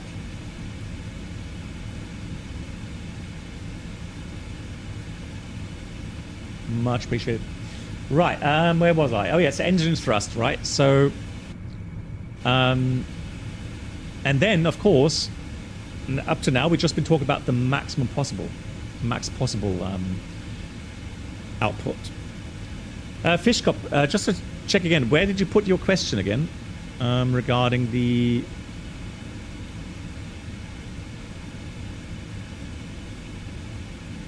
VOR Dead Reckoning, or is it? I think it's called like Dead Reckoning or something. SimFan depends. So including the baggage, so last minute change, you would sometimes have 100 kilograms per passenger, including the baggage. But as you know, the passenger. It depends on the regions. So there are certain regions where you have passengers at an average higher weight compared to others, right? So let's say, just give you a number, 83 kilograms would be usually including luggage. But if you do like a last minute change on the load sheet, it will be done at 100 kilograms just to make sure that you cover the weights. Otherwise, without luggage, it'll be around 74 kilograms per passenger. And as you know, baggage is weight, right? So you always have passenger weights, the baggage weighed separately. Yeah, Mark, exactly. So you would have different, routings, long range, short range. Yeah, absolutely correct, Mark. Yeah, 100%.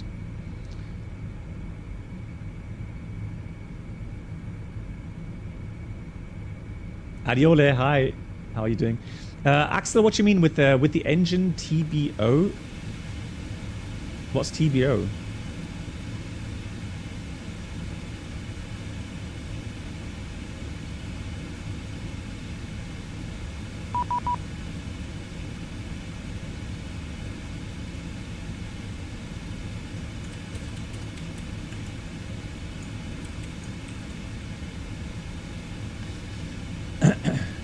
Adiolo, how are you doing? Turkish 9er 509er, wind 10. Okay, Fishcop, okay. Yeah, cool. Yeah, let me know. You know what, Fishcop, maybe it's... You know what, post that in the pilot's channel if you like. Because maybe we got someone there. I know we have lots of people that fly, GA in real life. Maybe there's someone able to help you there as well.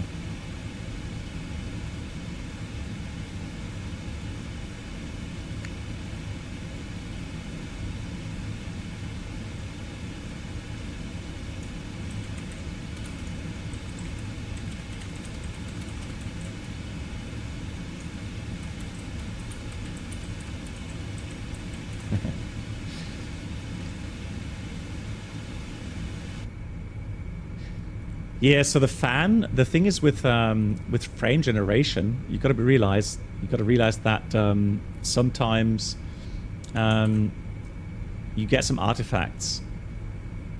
Yeah, the time between overhauls. Okay, yeah, so definitely. So when you have a lower overall setting, so let's say instead of 24,000 pounds, you get the rated at 21,000 pounds, then the time between overhauls will be better. Yes. And again, that will save money as well. 450, descent altitude 7,000 feet, QNH 1008, further back. What do you mean? You mean the wing view?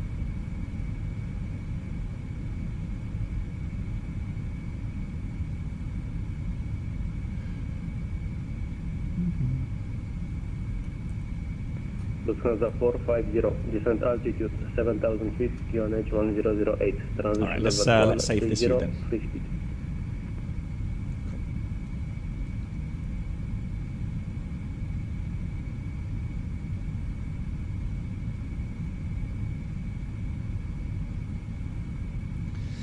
Yeah, Aviamar, yeah. 450 Bangkok.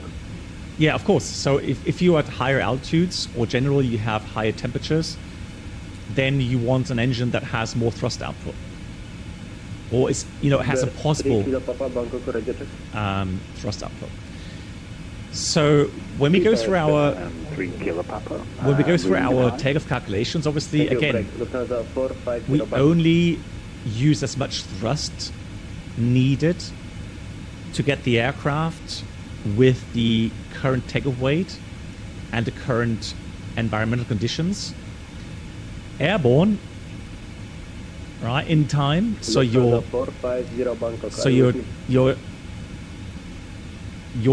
so the runway case, meaning accelerate go and accelerate stop distance, are checked, so they have enough thrust to accelerate the aircraft and stop in time, or accelerate and cross this point at either 15 feet wet runway or 35 feet dry runway at the end. Then you have these cases for the climb out. So you need an average climb out, the percent, single engine, and then you have to have also cover the case with single engine to clear obstacles in the departure area. So that is all done for you by these performance calculators. And that gives you the optimal thrust setting. Lufthansa 450 Bangkok. So the most kind of economical thrust output for each flight. 687 calling, confirm. Roger that. Requesting push start. 687 QNH 1008. Yeah, let me just have a look where we can do a fuel check real quickly, just to make sure that we're not missing that.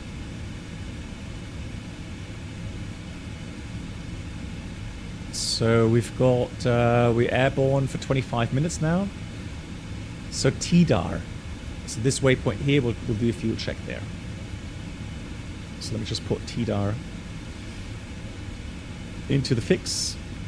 Sorry about this. My name is Lufthansa 450, how do you read it? 525. Lufthansa 450, okay, I called you 5 times. Descent altitude 7,000 feet, QNH 1008, transition level 1. Thank you much, Adiol. Yeah, I had a wonderful holiday. Really lovely weather, really nice. And you're happy with the 777 freighter version, which has now been released as well in 2024. That's good to hear. And you're now using X-Plane mode. 450, just that's to good to confirm, hear. it's not flight level 70, it's altitude 7,000 by QNH 1008. One more thing regarding X-Plane 12 and Microsoft 2024. Now, I know that I claim that X-Plane has a more realistic flight model overall. So the aerodynamic model in X-Plane 12 is in general more realistic. Right? That's my claim.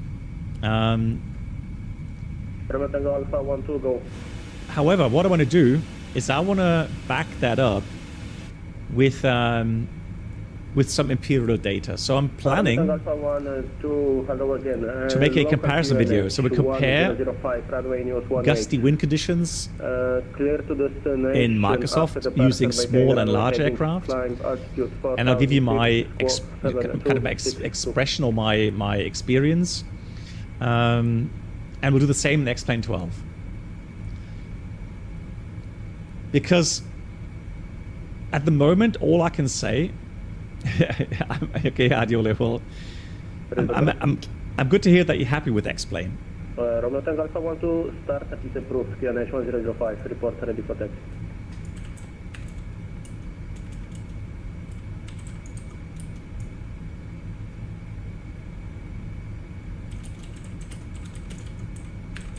Thai 121, direct Atkin.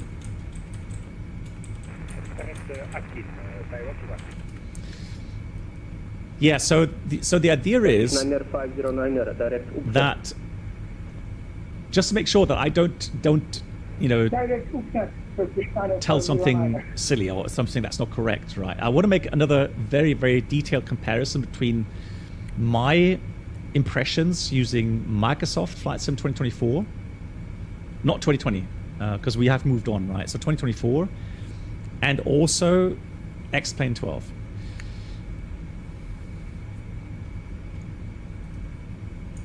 Lufthansa 450, descent 3,000 feet via Baron, cleared ILS approach runway 27. Right. So that way I can definitely see if something has changed in Microsoft 2024. Maybe something has. And also on that note, because we had a discussion on my Discord the other day, and it's quite funny because Bruno, one of the moderators, actually sent me a link to a video which was really funny actually, because it's something that I've talked about as well. So you guys remember when I was using, I think it was a 320 simulator, right? And we talked about some YouTubers, some real-world pilots that post videos on YouTube and Instagram, and how they were doing these massive inputs, right? They were going like, they were really, really going crazy with the stick or the yoke or whatever, right? And I've always claimed, I always said, that is just absolutely unnecessary. That's not how I was taught to fly an airliner. Right?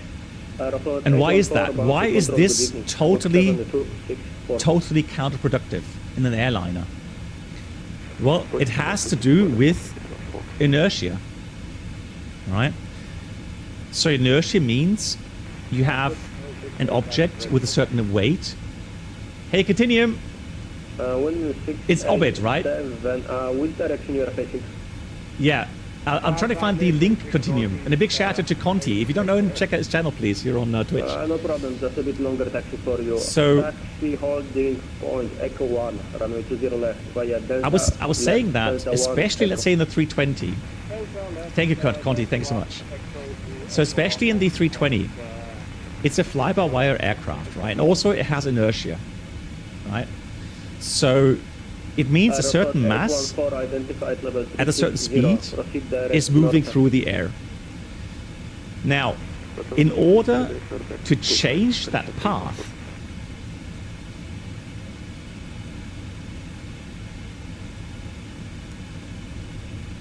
of that object, in our case an aircraft, sorry, no, hang on. So, to change the path of a very heavy object, you need a big force to act on it. Now, the thing is this, though. Oh, thank you, Mark. Hang on. So I don't want to show it here on the stream because I don't want to get copyright striked. But if you have a look at that video, I'll post it on YouTube as well. He describes that really, really well. Why it makes no sense to make these kind of control inputs, right? So we're not flying a fighter jet here. We're flying a heavy aircraft, a big heavy aircraft. So what does it mean? When you deflect flight controls, right, you are exerting a force. So you're deflecting spoilers, you're deflecting ailerons, right? You're exerting a force. Now, of course, that will start to bank the aircraft. However, because of the mass and the inertia, it takes its time. It's not instant, right? The aircraft, just because you do like full aileron input like instant full aileron input, it doesn't mean the aircraft banks to 25 degrees within 1 second. It can't, because inertia, because it has to change the path of the mass, and the heavier the mass, the bigger the force needs to be. But the ailerons and the spoilers only have a certain size, so it takes its time. Right? So if you do this, nothing happens. Nothing happens in the aircraft. Right? So the way I've been taught to fly an airliner is to make clear, deliberate inputs, but you would hold the controls for a certain while. Yes, sometimes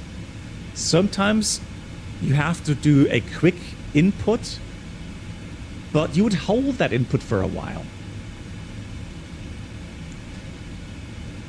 Now let me see if I can find my video on a crosswind landing. Where's my folders? In Edinburgh that I did. So I did film that.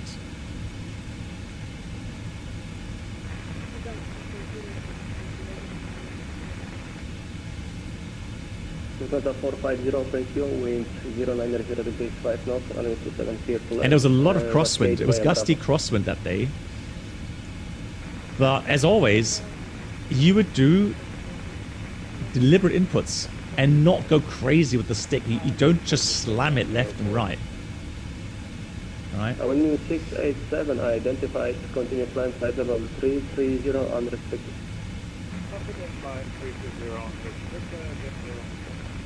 Amentos in these big aircraft these days, it's hard to get into a induced Dutch roll because the yaw damper is actually just there exactly to counteract that or to prevent you getting into a Dutch roll. Aeroflot 814 cleared North 1 Charlie arrival. Expect INS Blue approach runway 19. So John says the same thing in shipping, right? Yeah, let the rudder do its thing. It just takes a while for certain mass. Sorry, it just takes a while for the certain mass to change its path.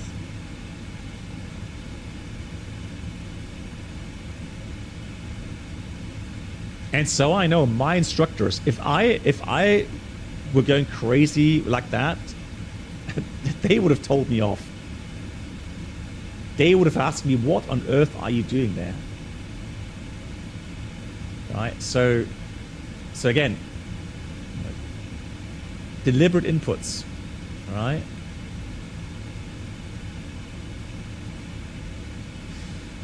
I'm not sure if I have those. Parameter Alpha 12 wind. It's come runway 1 and for takeoff. So, hello everyone. This is not Welcome it, guys. to a Sorry. short video about. Let me see if I can find a different.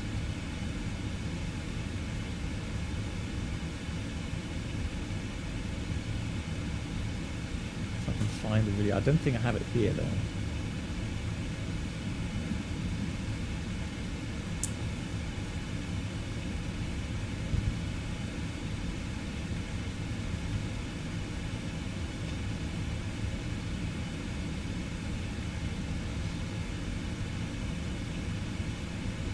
Windmill 687, proceed direct to Pasva.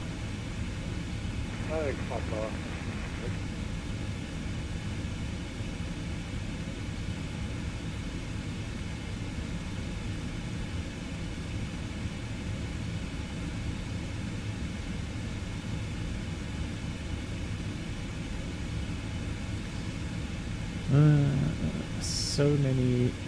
I've got lots of videos there, but I don't see that. So it's Echo Golf Papa Hotel, isn't it? Now I've got it here. Hang on. Let me just copy that over. Documents. I'm not going to show that video.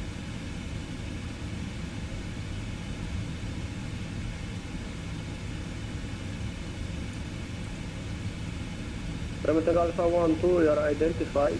Resume on navigation, continuous 5, climb 4,000 feet. QNH 1005, report leaving control directive. It's a question. Kuni says, asks, in the real 777, how can you feel the wind effect on the yoke? Climb 4,000, QNH 1005. So, it's a good question. You don't feel the wind per se. So, you know, flying a fly-by-wire aircraft is a bit different to a conventional aircraft. So, give you an example. 737, conventional aircraft, right? When you have crosswind and the wind gets under the wing and lifts up that wing, you will feel that instantly. And then from pure instinct, from what you're training, right, your instinct, you would already intuitively you would act on that input and position the yoke and the ailerons accordingly to try to keep the wind from picking up that wing. Now in the 787, you would still feel the wing being picked up because of the inertia, right? Or the roll of the aircraft. Now the thing is, though, in the fly-by-wire aircraft, what you have to realize is that the flight control computers will interact automatically. Even if you're flying manually, the flight control system will try to counteract that wind input, that kind of the wind lift in that wing. So in the A320, for example, it's doing that by keeping the roll rate at 0. RNPF. What does it mean? It means if the fly-by-wire system notices the aircraft starting to roll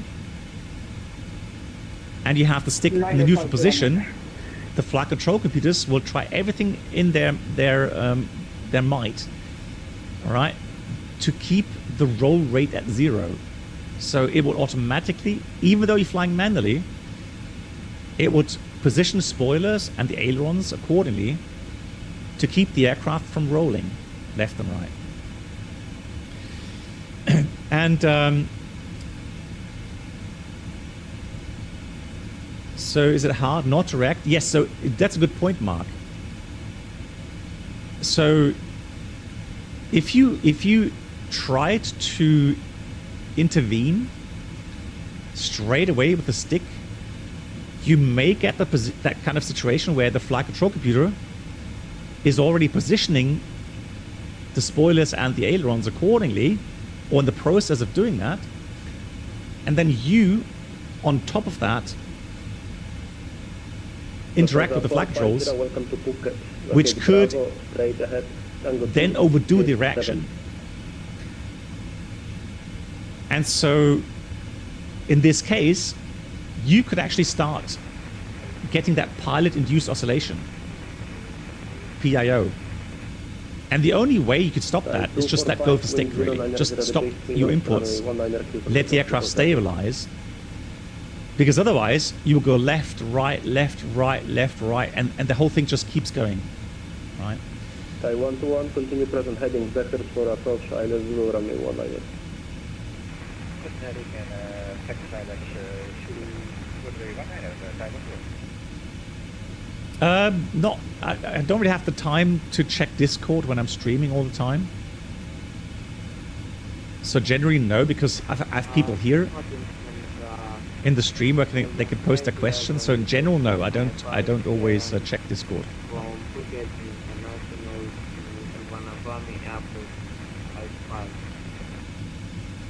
KLM 511 Bangkok Control, good evening. Information Charlie is available QNH 1008. Yes, so Aviamar, it's correct what you're saying. So what the fly-by-wire system is doing in manual flight, it's preventing the aircraft from rolling.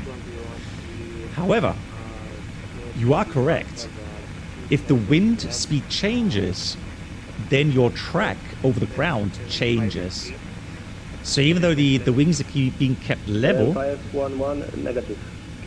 the aircraft then will not automatically correct for the increase of drift.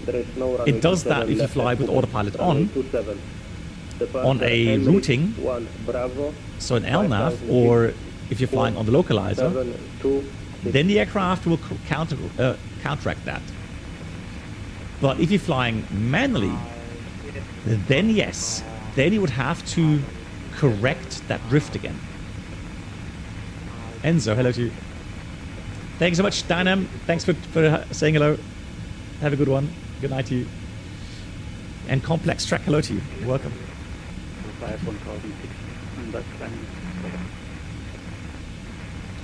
Right, let me just quickly show you then, see if I can get that video running. Hold on.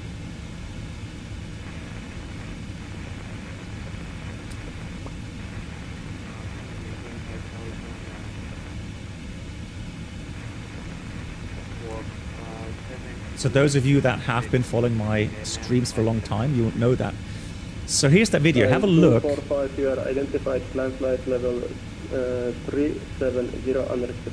As I'm flying, have a look how I am interacting with the flight controls of the flight stick. So here I'm already flying manually.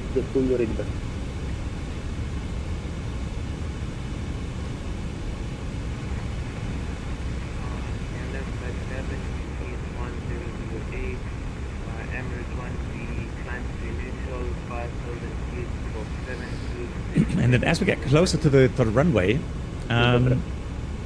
the air usually gets more disturbed. So depending on the terrain around the airport, right, if it has higher buildings or it has kind of some hills around it, then there will be more disturbances if the wind remains, that strong. And that's when usually you would have to start doing more corrections. But exactly that. The idea is to keep the aircraft on course. Right?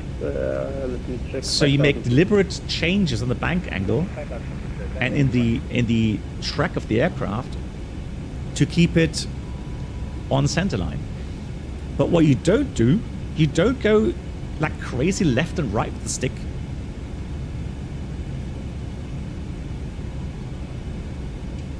Right? Because that will then, more than likely than anything else, then start getting you into those pilot-induced oscillations. And so you can see I'm doing inputs, and then I'm putting the stick to neutral again. Input, neutral. Input, neutral. Not left, right, left, right, left, right. Sometimes I may do that if I have a feeling I overcorrect it to one side, and I need to counteract that again. Then I might go left and right. But usually, it's a input for a certain time, and then neutral on the stick. 634, leaving my airspace, no further ATC, monitor advisory, 122, the simulation, flight over.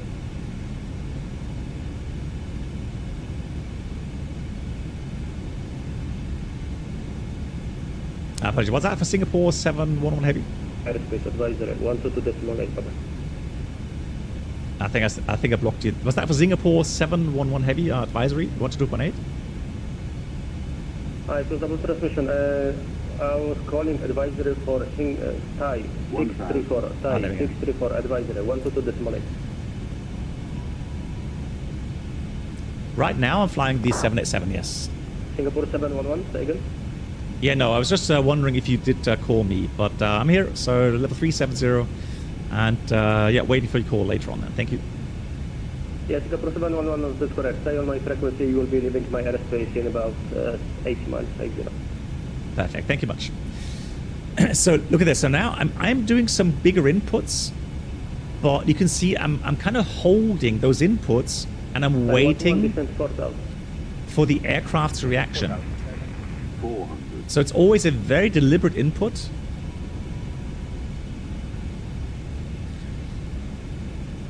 And again, those are very gusty winds, and so you can see the nose move around as well. But you can see as well, the aircraft moves gently. It doesn't go left, right, left, right, left, right. Minimum 200. And it has to do with inertia.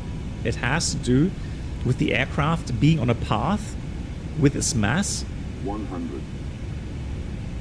And it takes a lot of force if you want, you can monitor also my to change that path. Traffic information. It's up to you. Just let me know.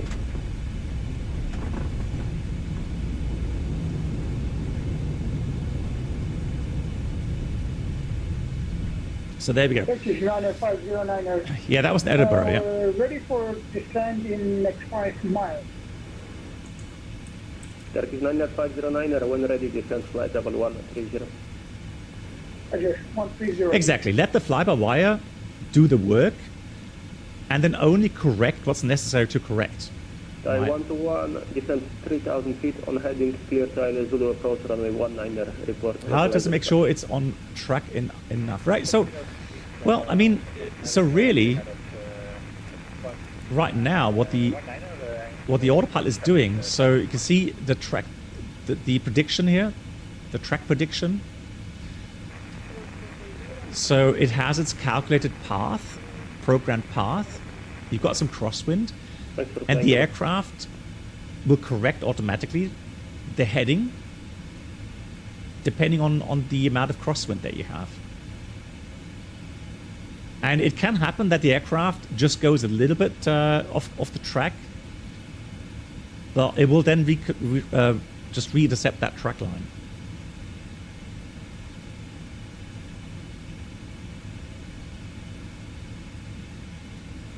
Now, if you're flying manually, all right, so if we go manual flight, then we have our track line. You see that white line here? Just go a little bit here. You see that white line So here's the heading, that triangle, that's the heading where the nose is pointing.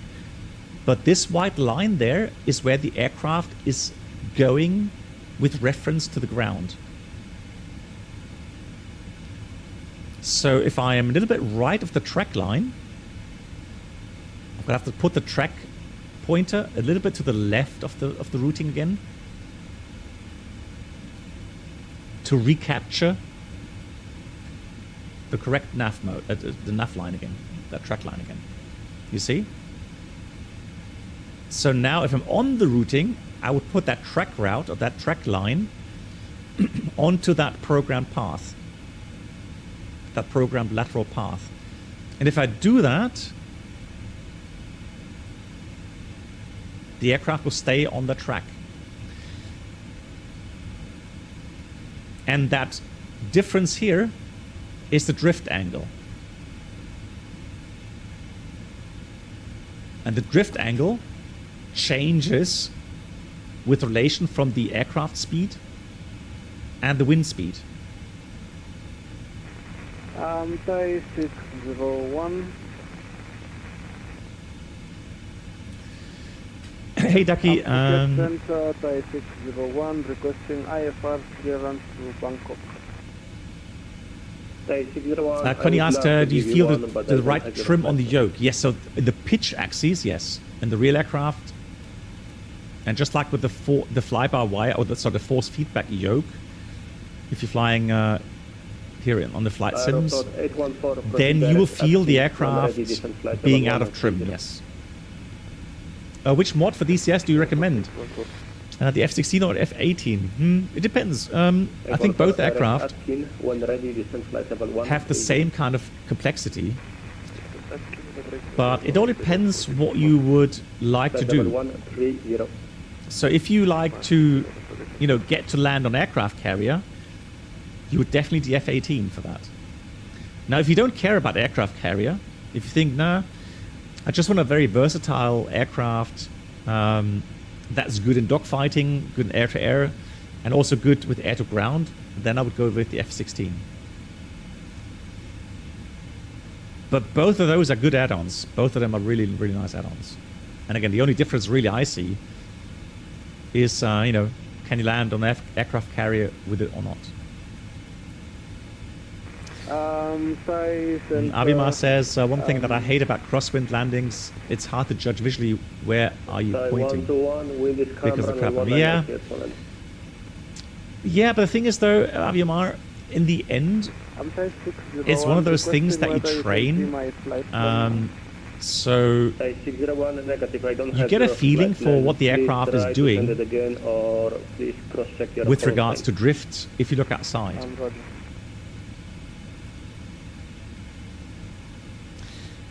Do you or your colleagues prefer to fly Airbus, Boeing, or doesn't it matter? No. So Natalia, it's one of those things which is person preference, and you will never get to a certain answer. So you will have people that will always choose Airbus, and you would have people that would always go with Boeing. Okay. So it's more like a religion, if you like. All right. So I've had the pleasure of flying both. So I've had the pleasure of flying Airbus 320 series, and I've had the pleasure of flying 737, 747, and 787. So I do have a good kind of comparison. Now, if you ask me about just the factual side, so just the facts, pure facts.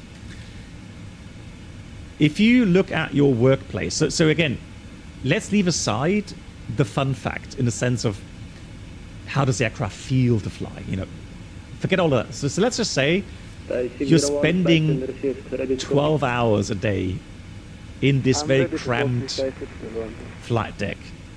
What's important to you? Ergonomics, of course.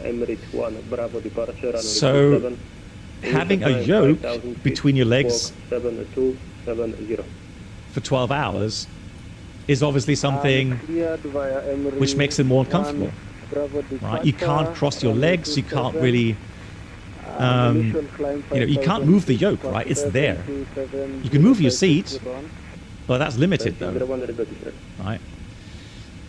And of course, as pilots, leaving my airspace, no further ATC, monitor advisory 122.8, enjoy the ride, and all the best for all the people watching you. Bye-bye. Thank you so much for the service. It was a pleasure. Hope to see you again soon in the future sometime. And to you as well. Happy landings. And thank you so much. Take it. And we're over to Unicom. Bye-bye.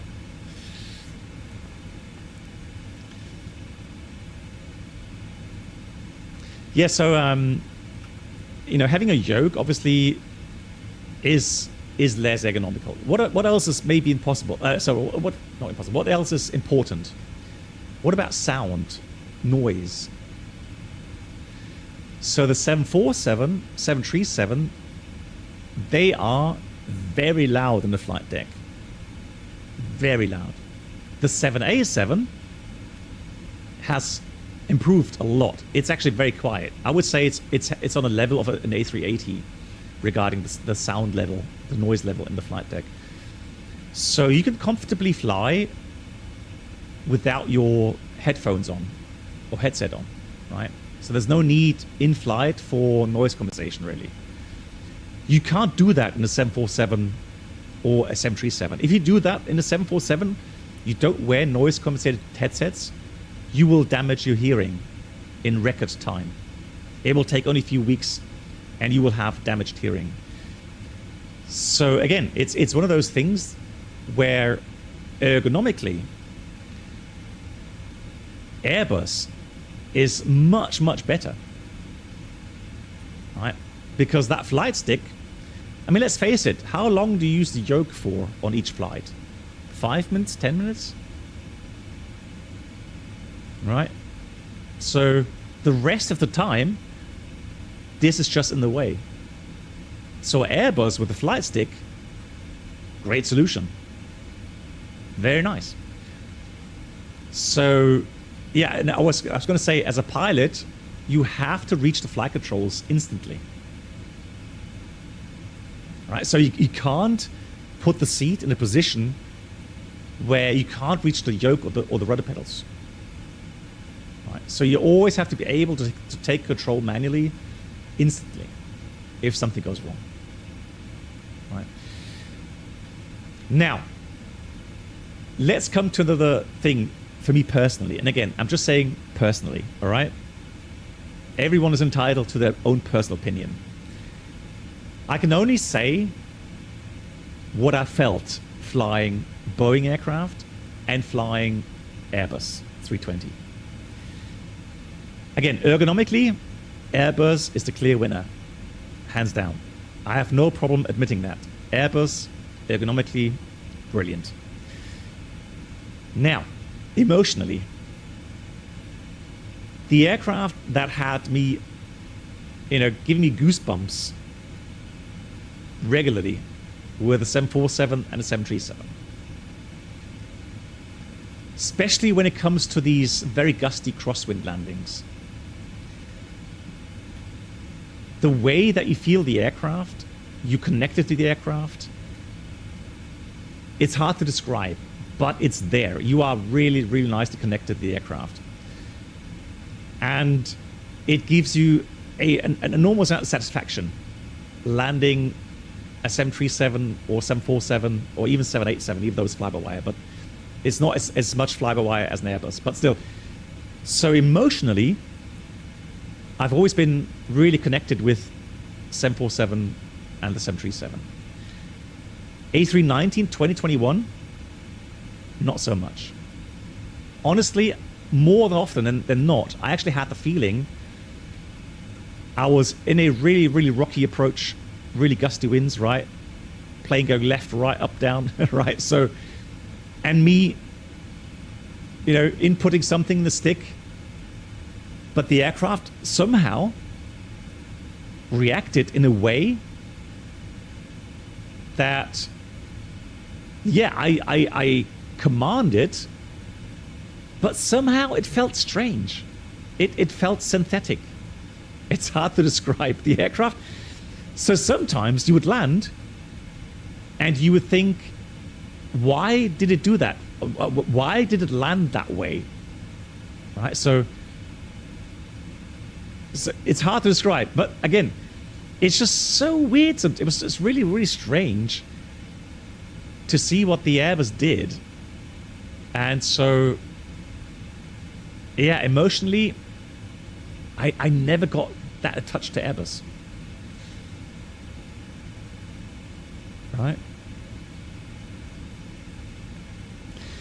Well, Krishu, I'm not saying it's unsafe. It's just, it's, you know, you would get the aircraft down safely, right? But it's just the aircraft, so the fly-by-wire system doing its own input to correct, as I was describing earlier, it's doing its input to correct the flight path, and then you on top of it also do something, and then there's a net outcome,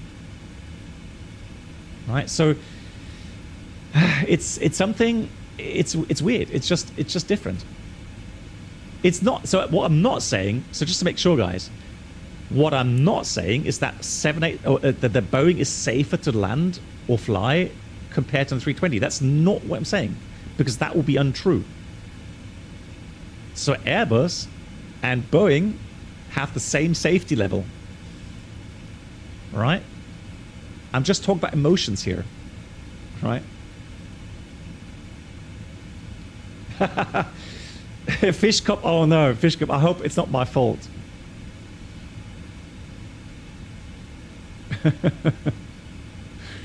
Oh no. Yeah, because I was saying in my video about my home sim setup, I did say it's extremely expensive. Right? So you've got to be really dedicated, and you have to use it often to really make it count. Yeah, Natalia, my pleasure, yeah. If you have any further questions, or if anything's unclear, please let me know. I'll try to explain some more. Yeah, Krishu, so here's now something regarding the 787. Now, when I trained on the 787, initially, I was actually a bit disappointed in the way the aircraft flew, because it is fly-by-wire, and it has a lot of things that stabilize the aircraft. So it has gust suppression. It will do automatic yaw correction for you to a certain degree. It will, keep your bank angle. It doesn't really require any pitch trim unless you change airspeed. So it's not a true kind of Boeing feeling with the 787. It's still very nice to fly. But I would also say 787 emotionally does not touch me as much as the 737 and the 747 did.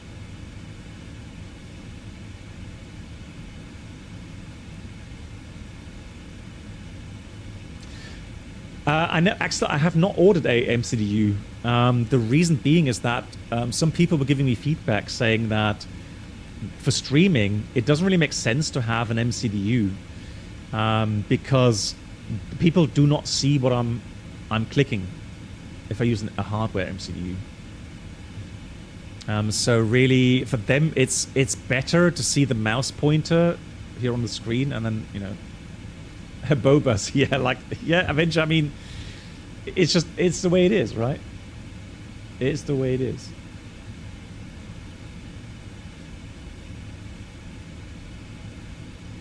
Yeah, Mighty Morph, very good question. So, how much do I actually use my sims?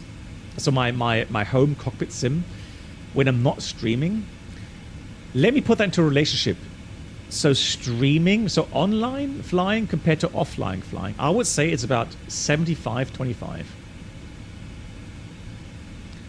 So when I'm flying offline, I'm often using it for DCS or for training certain things or testing certain things. but I'm kind of flying it very deliberately offline. So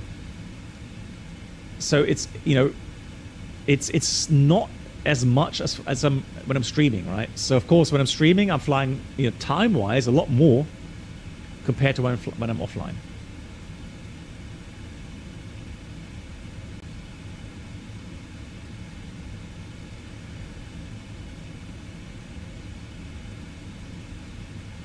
What do you mean? You can use multicam setup. Yeah, so I'm already planning. So as you know, end of October I'm retiring, and November I am planning then to stream with a face cam because I want to get more connected with my viewers. And I know there's always someone that doesn't like it, but overall, for me personally, when I'm watching streams, I actually like to see someone. It's hard to describe, but I love, you know, because facial expressions is obviously so important when you're communicating, and so that's why, yeah, that's why I do want to get a face cam, and that way you guys can actually see me making funny faces and pulling out my hair in flight simming. Yeah, finally we'll see the face of David Hasselhoff. Face cam is a way to 1 million followers. Well, that would be a dream come true, but no, I don't. It's just, again, it's more a thing to get more connected. Hey, V-Pilot and Mustafa. Yeah, exactly, right? You want to see my expressions when I land the aircraft, when I slam the aircraft.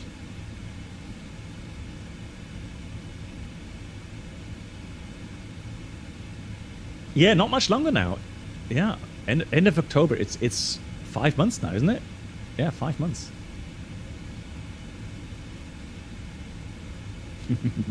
Hey, Kimmy, how are you doing, Kimmy?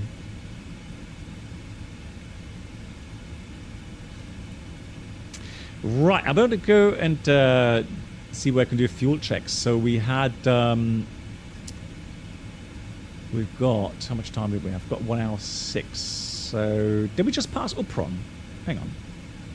Yeah, we did. So Upron was at 46, so 3 minutes ago. That's 1 hour 3 after takeoff. And we should have been there 1 hour 4. So we gained 1 minute. And we're supposed to have 10.8 plus the extra, which was 2.6. Hang on, no, 1.7. Well, let's say 1.6. So 1.6 on top of the... what was it again? Yeah, there we go. So that's 12.4. So 12.4 is what we're supposed to have had, and we had 14. So we have definitely enough fuel to get to Singapore.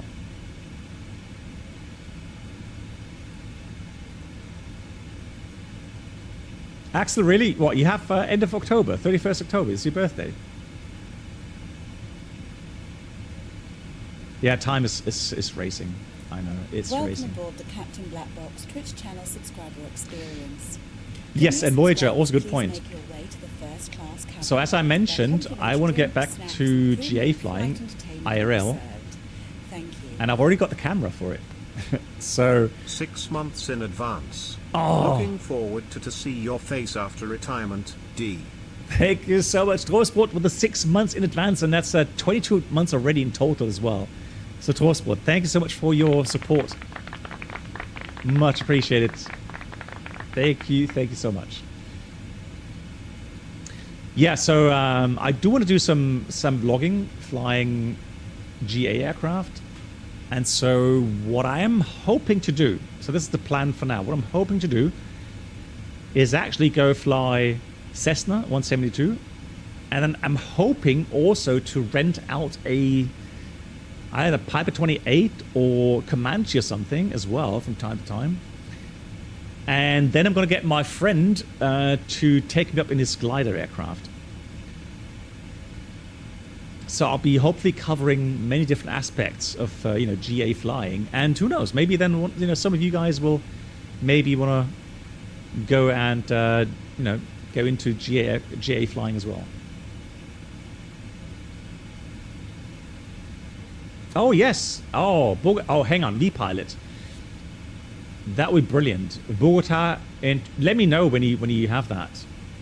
Definitely, we'll try that for sure.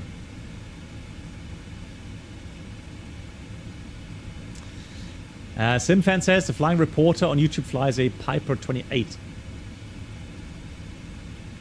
Nice. Yeah, that's a nice aircraft. Yeah. Hang on, what do you mean, Voyager? Voyager, here's my offer.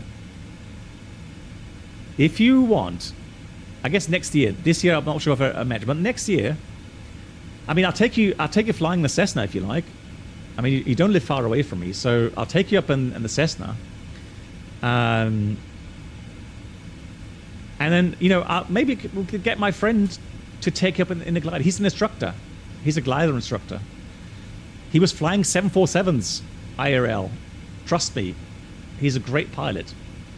He's actually flying in Germany national competitions with the glider. He's really, really good. Ben, hello. Ben, I'll be arriving in approximately 50 minutes, 45 minutes.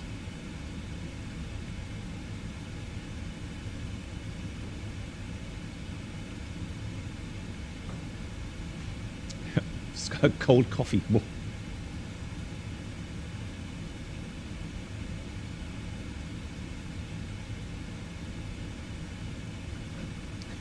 Yeah, Voyager. Yeah, we'll see. We'll stay in contact, Voyager, for sure.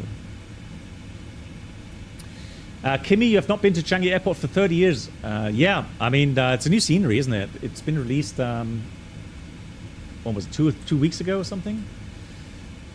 It was from, let me just have a look here. It was...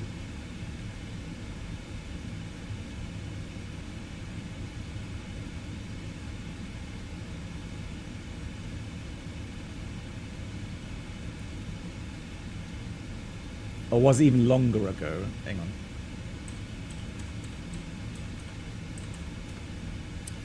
Let's see. Thai Models, isn't it? Yeah, Thai Models. That's the one. Thai Models, yeah. Thai Models Singapore. That's the scenery.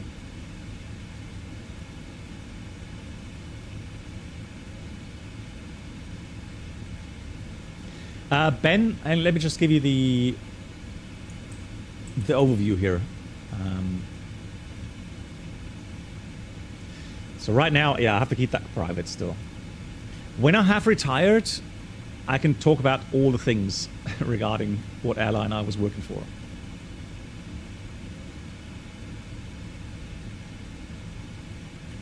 No, Kimmy, I know, in real life. Yeah, sure.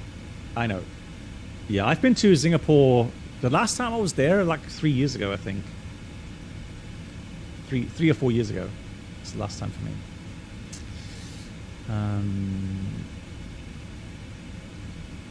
He flew the 380 plane forces. Okay, yeah. I mean, I worked for a big company, so. Regarding X-plane flight sims, Adiole, for me, the Airbus, yes. Yes.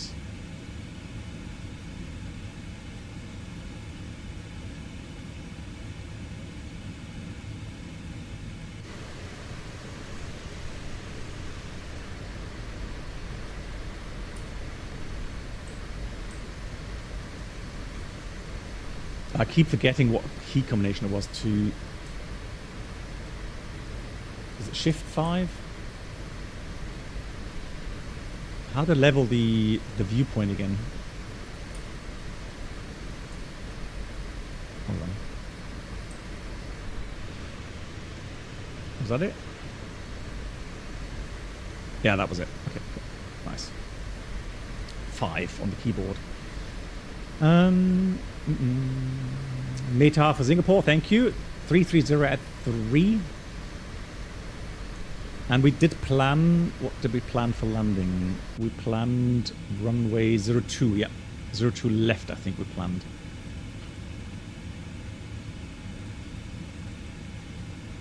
Yeah, 02 left. Adiola says, hope to meet you someday in Ganakazé. Your wife is from Bremen. Yeah, sure. Hey, Adiola, let me know. Let me know when you're up here. I'll invite you for coffee.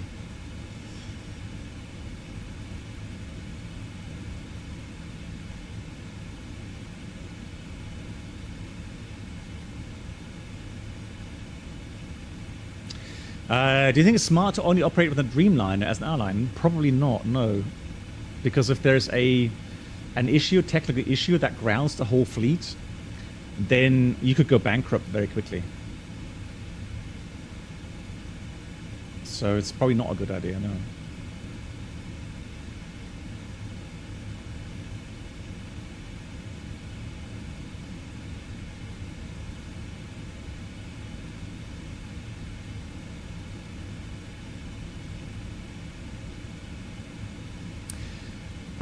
Tyrese, hello. Yeah, it's from Time Models, and I bought it over IndieBuild's website. Yeah, Norse is doing it. Yeah, yeah, that's true.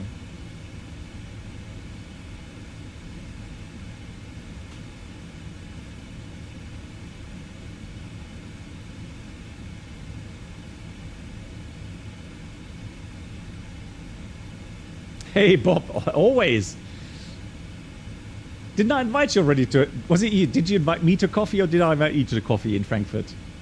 I can't remember. I know that we had coffee at Starbucks, but I don't know who invited who. Plain, thank you much.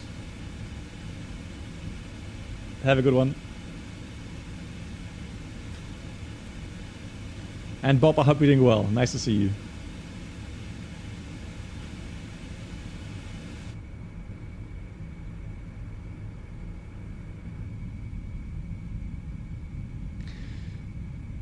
For those of you that fly the IndieBuild's A350, because I haven't flown it for a couple of weeks now, is it better now? Is it overall?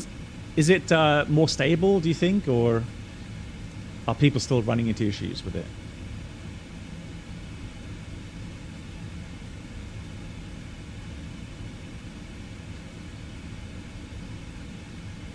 You want to play basketball? Oh God! Oh no!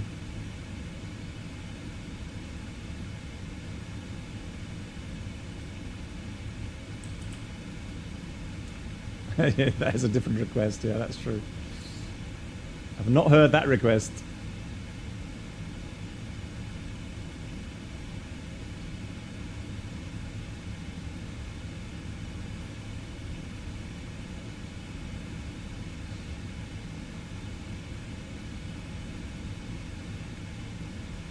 Yeah, I'm just checking again, just to make sure that I'm not telling you guys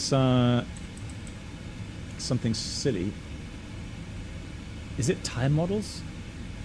It is Time Model. I'm pretty sure that I'm using Time Models. I'm just logging into my account here to make sure that I'm telling you the right.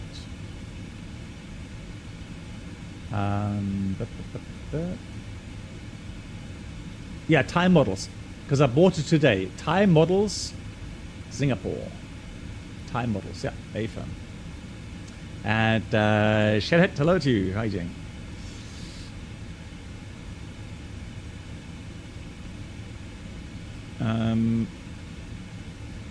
Enzo says only flown it once. An A380 instead. Okay, nice. It's an age at which no longer worth pursuing a path as a pilot in GA. Yeah, so I mean, what do you mean with career? Honestly, career-wise, so here's the thing, right? GA flying, it's a hobby, okay? And you have to understand that with the PPL, you are not allowed to fly commercially. So you're not allowed to take money for taking people to fly or taking up people to fly somewhere, right? So PPL, again, it's a hobby. You cannot take a PPL license and earn money with it. Not allowed. Now, that's why if you want to earn money with a pilot license, you have to at least get a commercial pilot license, a CPL, right? Yes, Latibat, you are correct. So you are allowed to split fuel costs. Correct. But again, apart from that, you're not allowed to take in money transporting people with the PPL, okay? But you would have to do a CPL. Now, and there's obviously the question, how much does a CPL cost? So if you go through PPL training, IFR training, CPL training, is that really worth it? I don't know. I don't know what age limit you would aim for. Oh, sorry. So you mean like from GA to commercial airlines? Well, I mean, the only difference really, I mean, you can try to get in at 50, at the age of 50 and fly until you're 65 years old. But you would have to realize, very likely, I mean, it depends on the airline. But maybe you will not be able to become a captain. So that's only the restriction that you have. Apart from that, if you have an airline that is willing to, or I don't know, maybe a private jet company or something that is willing to offer you a job, you know, at 45 or 50, who knows? I mean, depends on how many people they need, right? Hey, Kieran. Doing well. How are you doing, Kieran? Nice to see you. Oh, but look at that. Thomas gives you some nice feedback there. Thomas says, started flight training at 36 and got the first job flying Q400s at 42. GG. Thank you much for the feedback. There you go.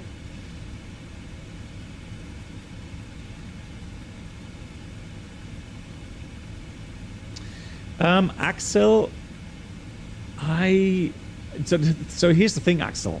I'm gonna have to try and figure out how much it costs to maintain CPL status compared to PPL with an IFR rating. I have to check what the differences are regarding flight hours, what aircraft you have to do and take on these hours, etc. So it's a cost calculation, really.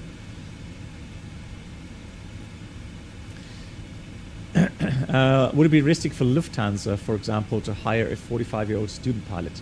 They would probably not, no, because they have their own pilot school. So ready entry status is normally more found with, let's say, I don't know, maybe some freighter airlines, cargo airlines, maybe some smaller airlines. It's hard to say. There's so many different airlines worldwide, but obviously it's going to be difficult. Yeah, or Eurowings, or low coster, or like I said, DHL, so cargo airline, maybe. Yeah. But to be honest, Wilty, what's more important is flight hours, experience. So age is not, age obviously is still important, yes, but overall, it has to do with your flight experience. Really, that's a lot more interesting, or important for airlines.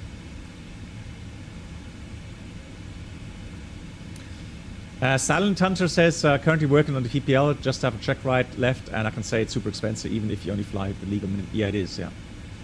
Absolutely. Yeah. Right, we've got a top of descent coming up. Let me just check the weather.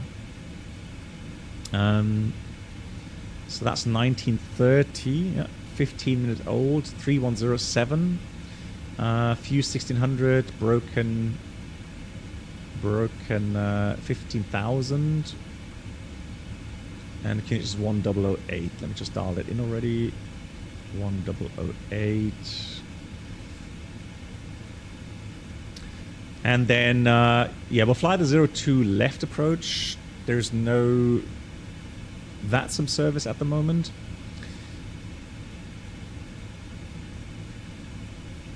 Yeah, we'll do, Axel. I'll definitely check that. Yeah, thanks. Kieran, you mentioned secure an FO position at various Scottish airline flying the E145. Nice. Well, that's a great aircraft. Kieran, GG's. I'm happy for you. Big round of applause for that. Happy landings to you. And Peter, wie geht's? Nice to see you. Hope you're doing well.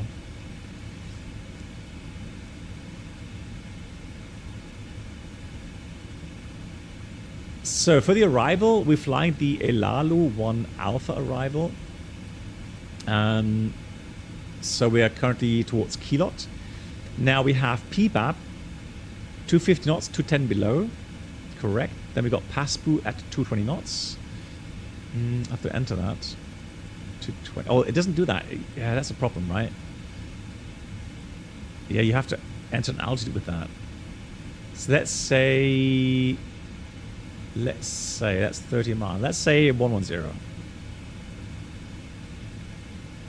Or 11,000. There we go. So reset MCP altitude. We're going to set that to, let's say 11,000 initially. There you go. 11,000. So the aircraft will descend automatically in VNAV. What else do we have? Then we got, we did say pause up to 26,000 above. Senat 4,000 above at 190. All correctly programmed. Then we do the simulated radar vectors for the ILS approach 0 to left. Starting at probably Zamco.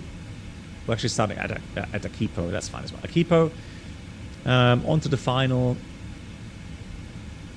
3 degree down. 023 inbound track. And the missed approach is 1,000 feet straight ahead. And then left turn 355 to Akoma, climbing 4,000. All correctly programmed. Fantastic.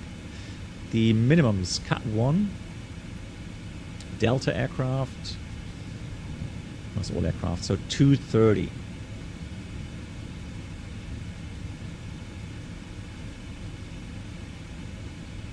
Yeah, doing well, Peter. Yeah, doing very well. Just came back yesterday from my holiday. Nicely rested. Let's do 230. 230. Come on. 230. Idle VNAV speed. Down we go. 230 minimums. And let's do a recall check. Clear, and then let's check the notes. Do we have any notes? No, we don't. Fantastic. Good. Apart from that, what do we have for the sector altitude? Sector altitudes. Highest is 3,100 to the northwest, otherwise 1,700 to 2,000 feet. And the approach starts at 3,500. So absolutely no problem.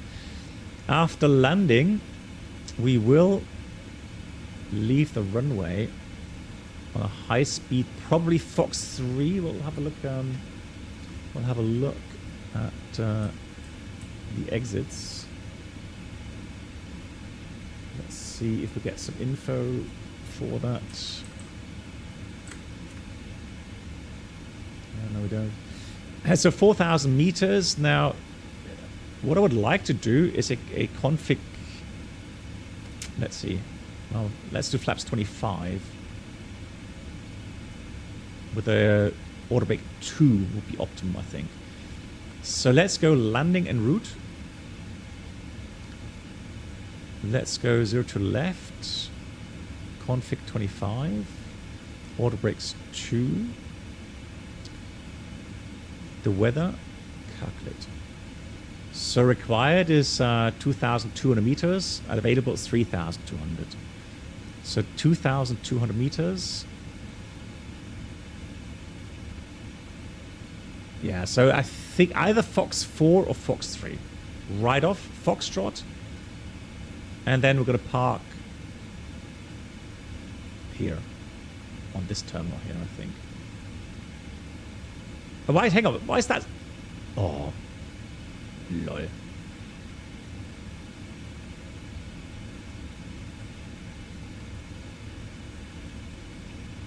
When did that switch me to Bangkok? And that's mean. It also has 0 to left. Both airports have 2 left. But I thought, hang on, the airport layout looks a bit different. Right, anyway, so Whiskey 3, that's it. So Whiskey 4, yeah, let's go Whiskey 4 right off. And then I'll do a park down here. I think Singapore parks down. Actually, no, they do park up here as well, right?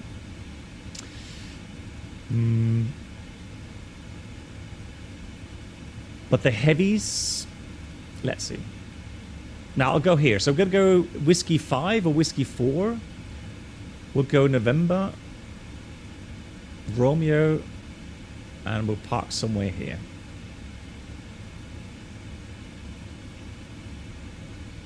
Hey Dreamliner, how are you doing? Oh, hang on. Sunset.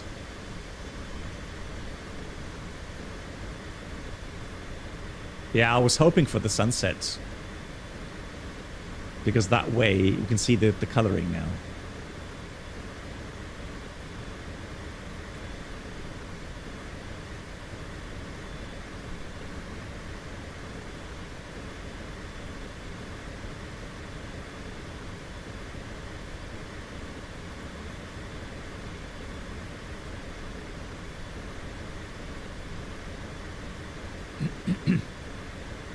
Yeah, so Vilti, the thing again is it has to do with experience, right? Flying experience. So if you fit into a certain profile regarding your qualifications and regarding your flight experience, etc., then sure. I mean, they will.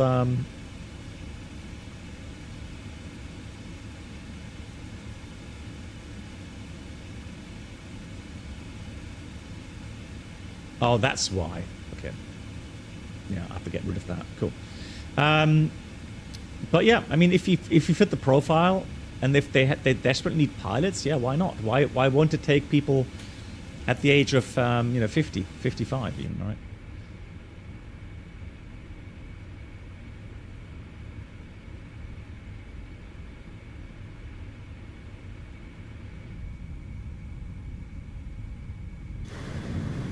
Oh yeah, nice. Lovely sunset there. Thunderstorms. What? I'm hearing thunder. Lol. Right, 210 below. Go and watch that. 210 below. Otherwise, we've done everything. So let's read the descent. No, let's do the descent items. Order break 2, flaps 25. Briefing completed. Recall was checked. Let's do the checklist. Descent checklist, recall checked. Notes checked. Order break is 2. Landing data. VREF 134. Minimum bar road 230. Approach briefing completed. Descent checklist complete.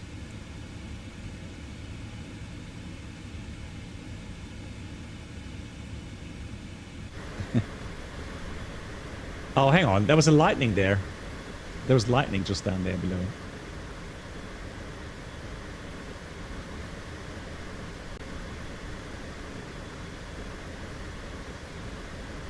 Yeah, it's strange though because it has no thunderstorms anywhere in the weather.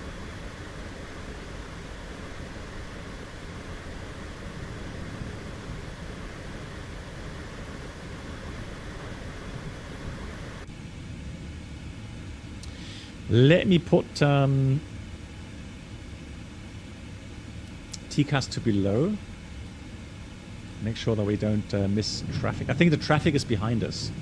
So we have like Ted flying along.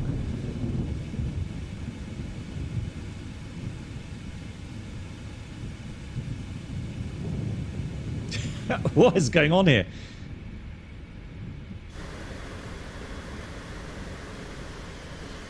So honestly, why, these are very little clouds, small clouds. Why would it have lightning in that? So where's my cumulus nimbus? That is a bit strange. You got lightning everywhere. Climate change. Right. Let me check where's Kuala Lumpur. How many miles away? It's not far away. I know that. But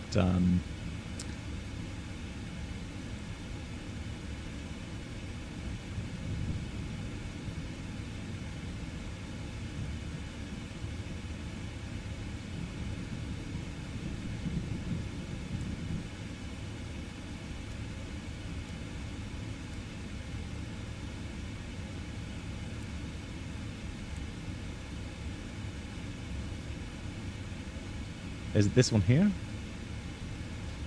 Yeah, there is. That's Kuala Lumpur there. Oh, no, there is. That's Kuala Lumpur.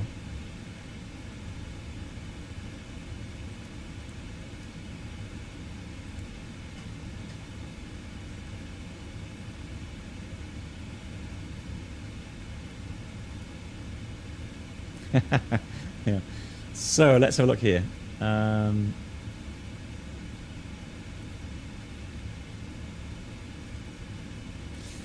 So this is what we have from Sim Toolkit Pro.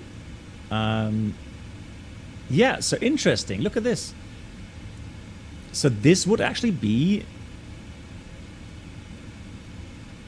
real world weather. So there is actually some thunderstorms there. But yeah, we passed that already. So it's way behind us.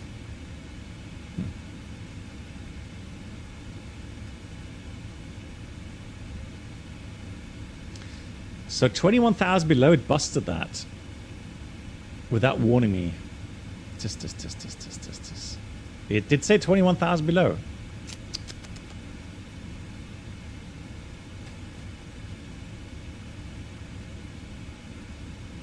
It should have warned me. Drag required. Hey, Carbell, greetings back. Sunny 23 degrees. God, summertime.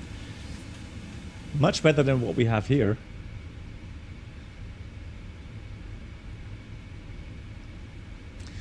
Cephawave, thank you for the weather. So right now they got 0108, light rain showers, few, 1600, towering cumulus.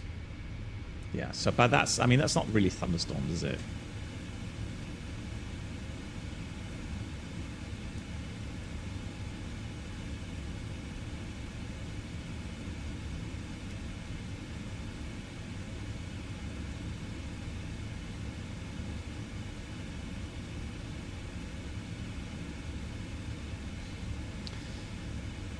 How many more minutes do we have? We have approximately 20 minutes. Yeah, let's get the cabin ready.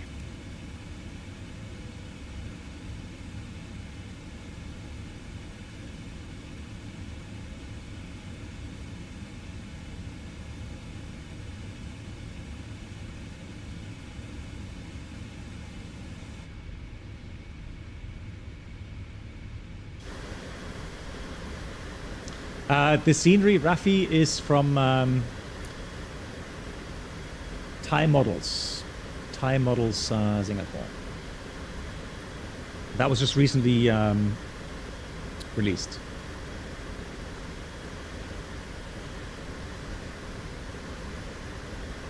Oh yeah, you're right. That's 11:30. Yeah, that's old. Yeah, you are correct. I thought you had the current weather. No. So the current weather that I have here... so the one that's giving me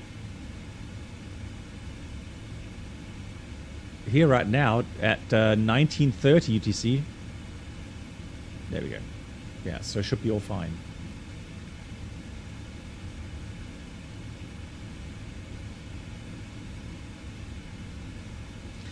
Am I missing something? Why isn't it telling me that drag is required?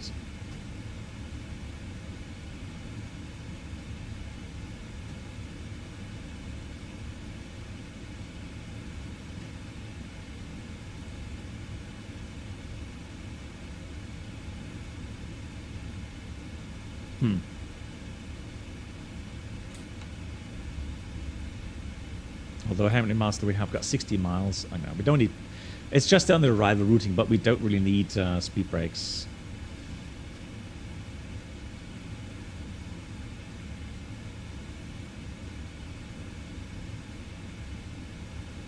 Yeah, let me just go vertical speed here for a second.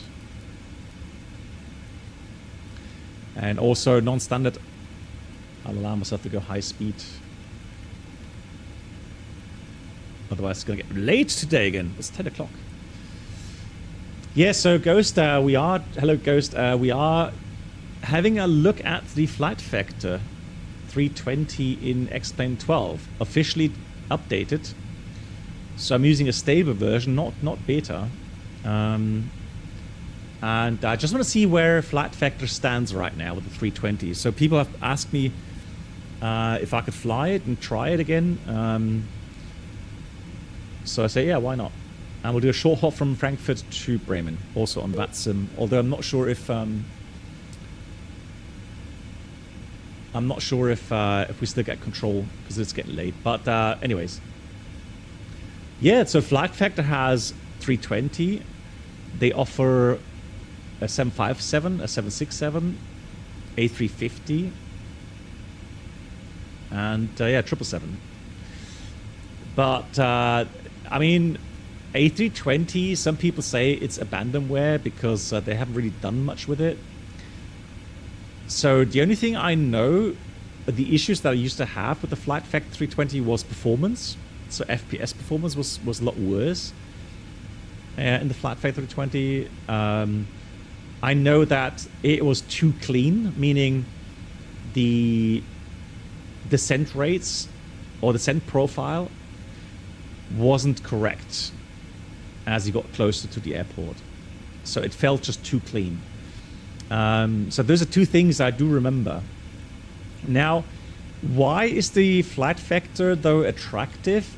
Well, let's put it this way. If it's nice and stable, and if the FPS is good, and if the aircraft handles okay, then there's a good chance we could do some shared flight with it.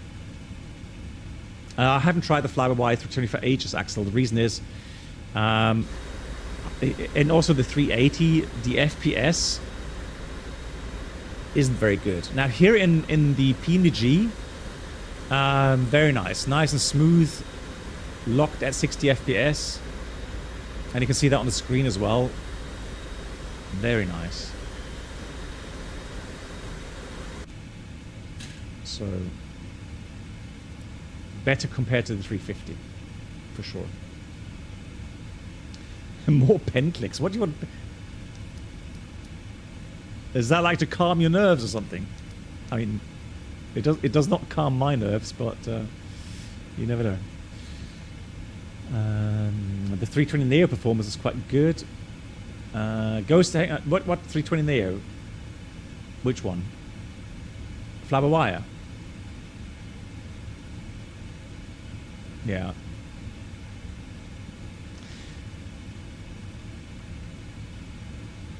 I guess I have to try it again. Maybe they changed something. Maybe they've done something with it. Yeah. So maybe this time.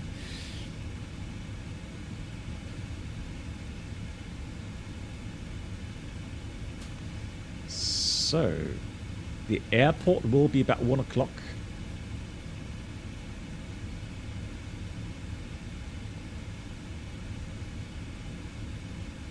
And the A380 is awful, like a slideshow. Yeah, they did admit. So in Lelystad, on the panel discussion, one of the devs from Fly-by-Wire, very nice guy, by the way. He did admit that the FPS is not where they want it to be. So they are still trying to optimize things.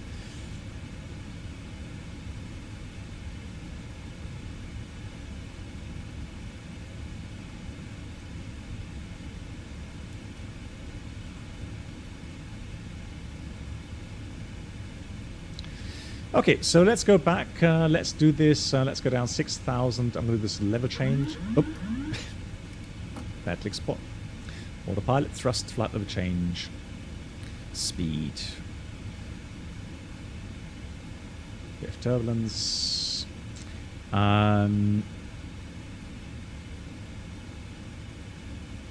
Yeah, let's do that. Let's get the lights on.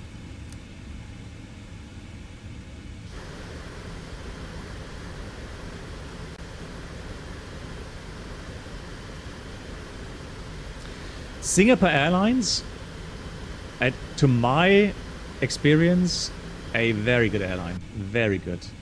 There's the airport, by the way. Bit high for 2-0, so we'll take 0-2 left. Yeah, definitely top notch. Top notch. Right, let's do altimeters here. 1009er.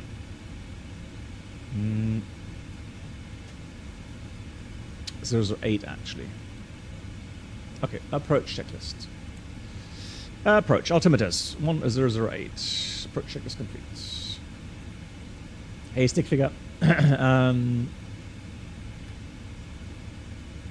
Really? Tooton Murphy was sticking his pen so what's it how do you pronounce it? Incessantly at work one day that when he got back from lunch, co-workers had to remove the spring. Well, there you go. Not surprising.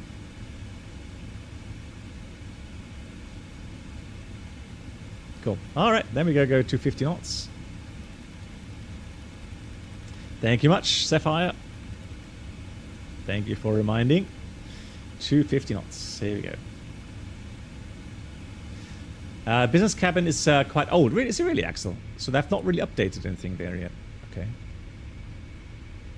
Worn on. Okay.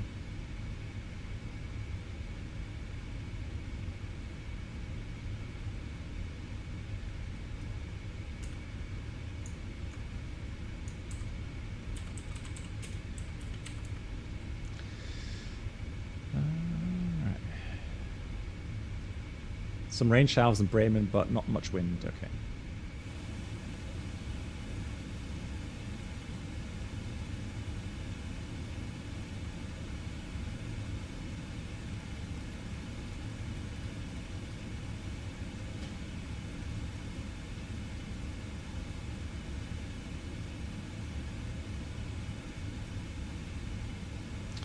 Down we go 4,000.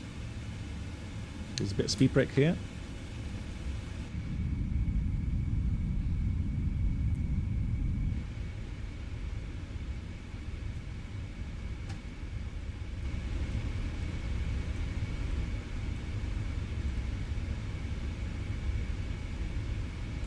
Yeah, the cable crew is superb, I agree.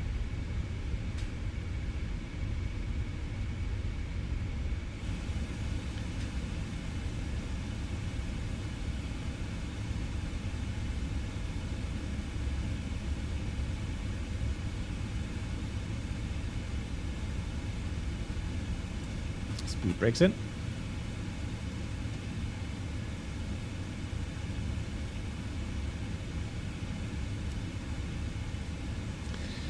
What we'll do, I'm just going to close Sanat and Akipo.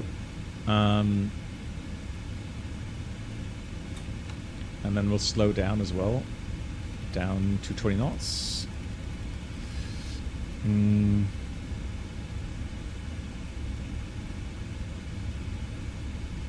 The other day you had 800 meters RVR because of all the rain. Well, that must have been really heavy rain then. Hey Mohammed, how you doing? Nice to see you. So it's, yeah, I mean, for rain, wow, that's a lot of rain. If you get 800 meters RVR. Crazy. Oh, yeah. Hang on.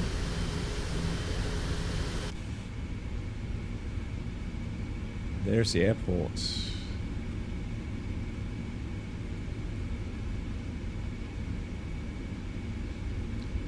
Delay was crazy, I can imagine. Yeah, so one thing I have noticed here, two things today. A, performance, very nice. I can hear my computer actually running pretty, low temperatures. FPS is great. And the ground textures, graphics have improved for sure. And now you see it and now you don't.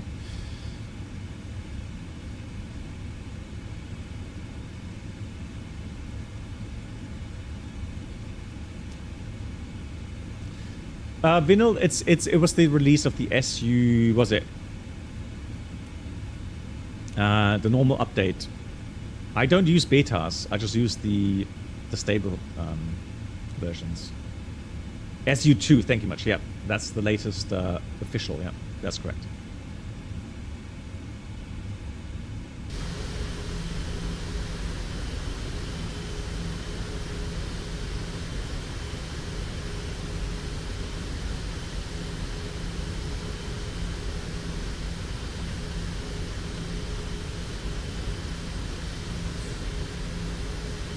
Marina Sands Bay Hotel. What's it called? Marina Bay Sands or Sands Bay? Bay Sands. No, Marina Sand Bay Hotel or something. I don't know. Somewhere around that. Yeah, I actually stayed there with my wife. They have this infinity pool. Really nice. Right, out. I'm going to pre-select 2,500 here.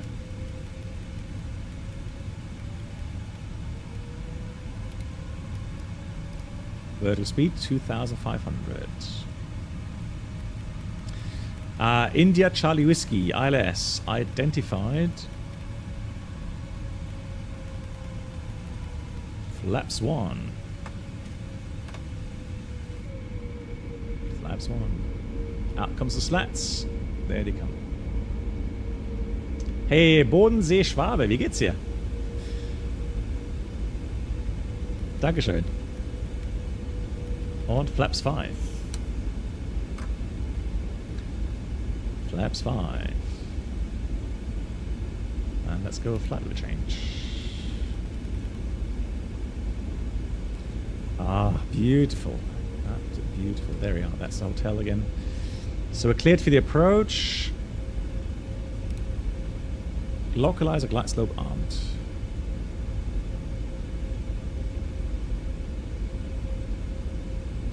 Gotta use a bit of speed brakes. Oh, it's not really descending as much as I wanted to descend.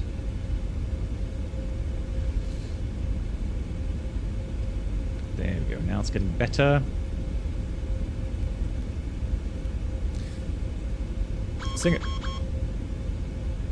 Yeah, on purpose. Singapore traffic, Singapore Airlines 711, ILS 0 to left, 10 miles out in Singapore.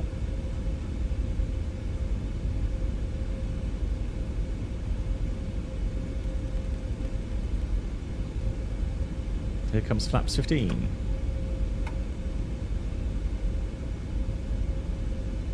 Flaps 15.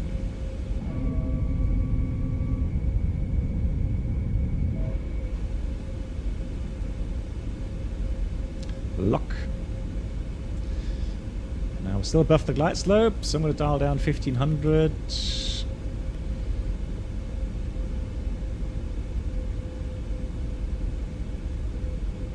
Get down.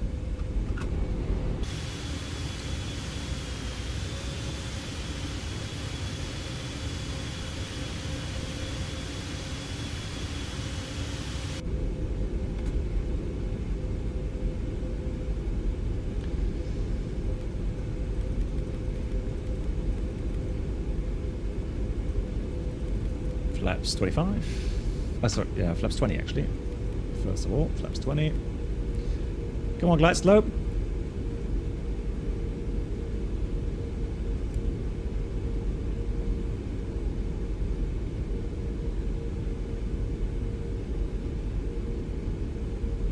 Flaps 25. Glide slope, fantastic. 4,000, missed approach altitude set.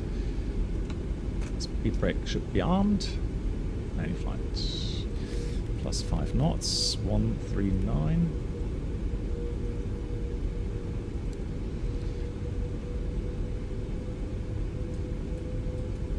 And let's go.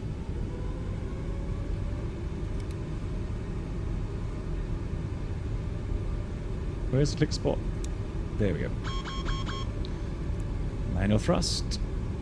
Manual flight. Landing checklist. Landing checklist complete. Singapore traffic. Singapore Airlines 711 is on a 3.5 mile final. 02 left in Singapore.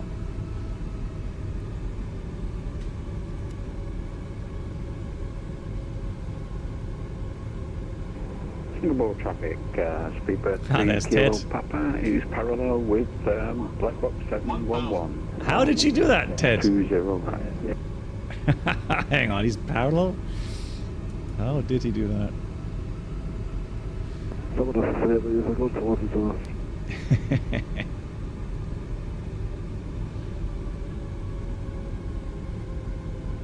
Okay. No traffic.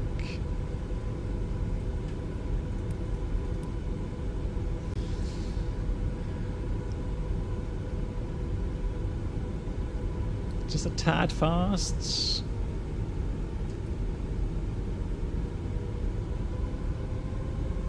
$400. $300. It's slightly low, correcting. Approaching minimums. 200. Minimums. Continue. The light. Why is it light? Is that like wet runway or something? Why are they so blurry? 50, 40, 30, 20, 10. Let's hold it, hold it, hold it. Yes, please. Speed brakes up. Reverse green. Hey, Brennelt, there you are. Brennelt, tire pressure? Interesting. Oh, Jesus! What? Ted, is that you? You gotta be kidding me. Oh, Ted. It came out of nowhere. No lights, no nothing. Blimey. I thought he said parallel 02 right.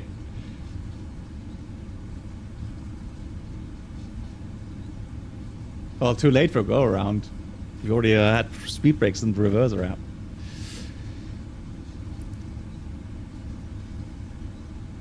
Pilot deviation. Okay, Singapore traffic, Singapore 24 headed to 02 center via Vector Sierra and Tango for Tango 13. Singapore traffic. No face cam now, no. That would have been quite a funny face cam, I would say, for sure. Right, let me just quickly check why we got tire pressure. What happened there? Oh, we lost the tire pressure. Look at that. Lol. I'm just going to pretend I didn't see any of that just happening. So, let me ask you guys. What would you do with that indication?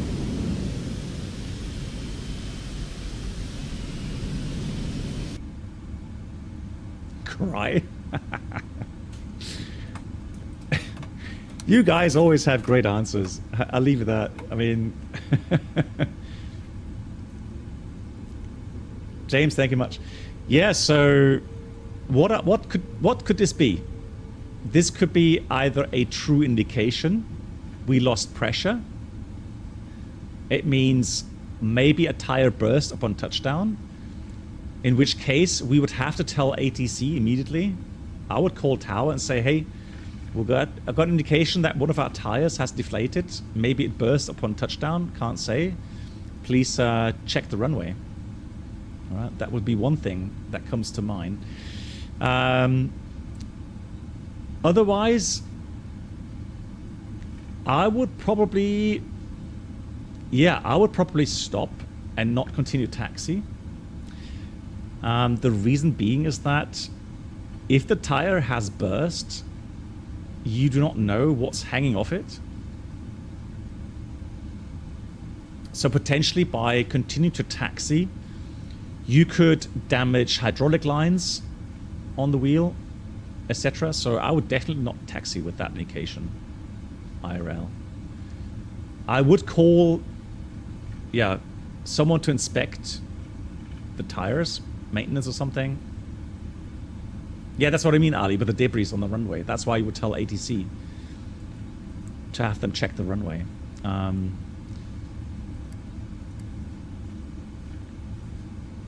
But I guess that's one of the random failures, right? because I do have them active.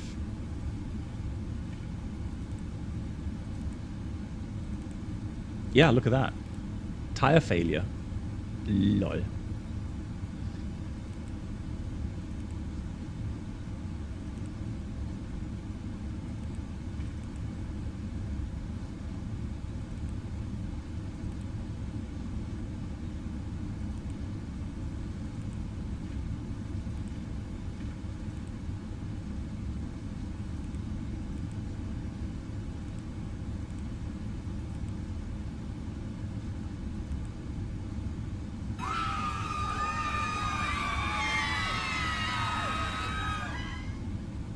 I don't know exactly where the setting is for that, but I'm sure I have that active, yeah. Well, you don't say ECAM action, so we would just tire pressure checklist. And yes, we would do the checklist as well, obviously, before taxiing. So one or more tire pressure are not normal. If it can be determined that a main gear tire is flat, do not use the auto brake. Okay, so apart from that, doesn't say anything else. Checklist complete. But yeah.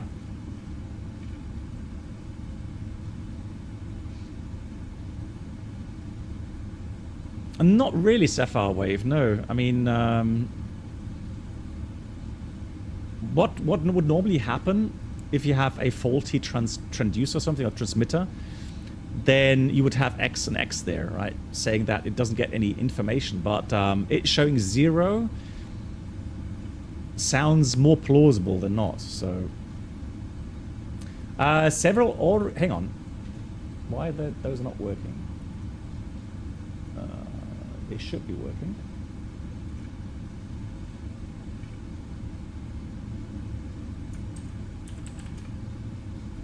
Now that's how pros do it.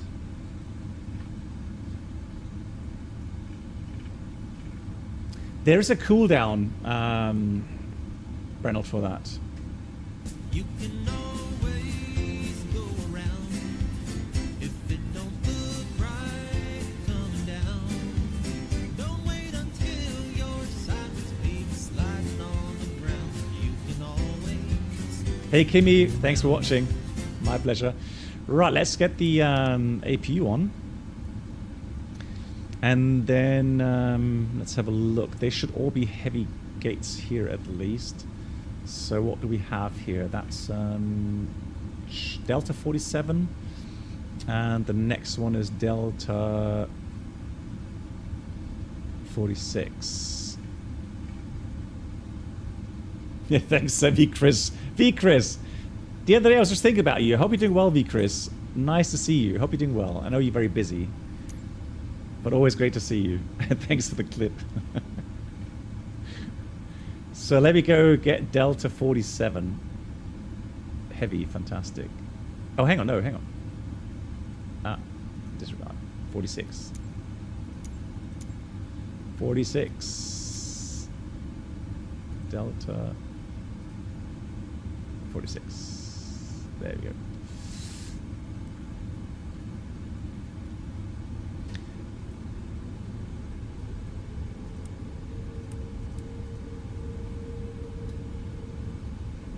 Yes, we can have a look at the scenery, yeah, for sure.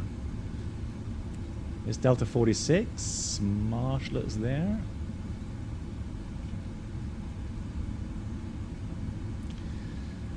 No, Brennell, no. Singapore, we don't have Singapore on our routing. It's just because they have a new scenery here that I haven't tried yet, so that's why. Thank you so much. Boeing 777, thanks. See you later.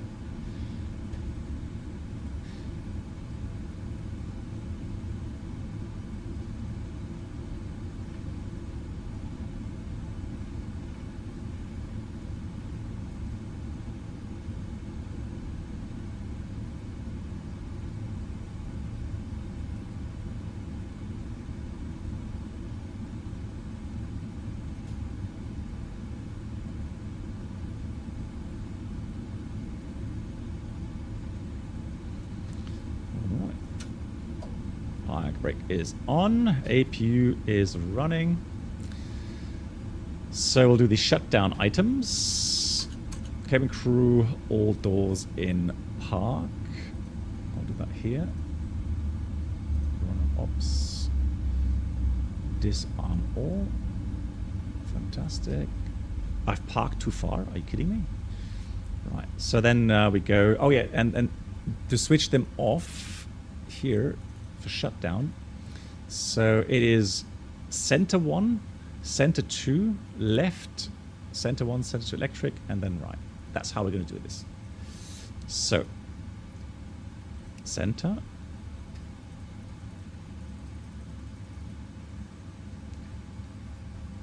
Center.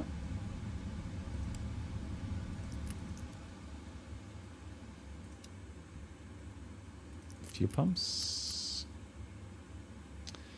Then once all the doors are in park, we're going to get the seatbelts off, beacon off, transponder, and then let's have a look at the checklist. Weather radar. Who's got weather radar on? Test.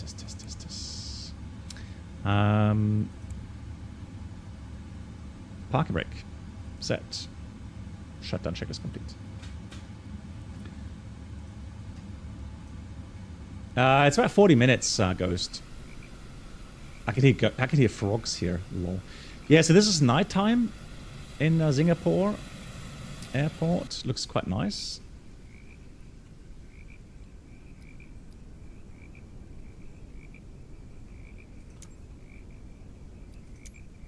Let me get deboarding. The boarding requested.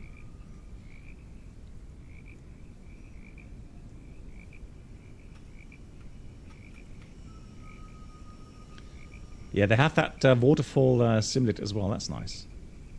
That's pretty cool.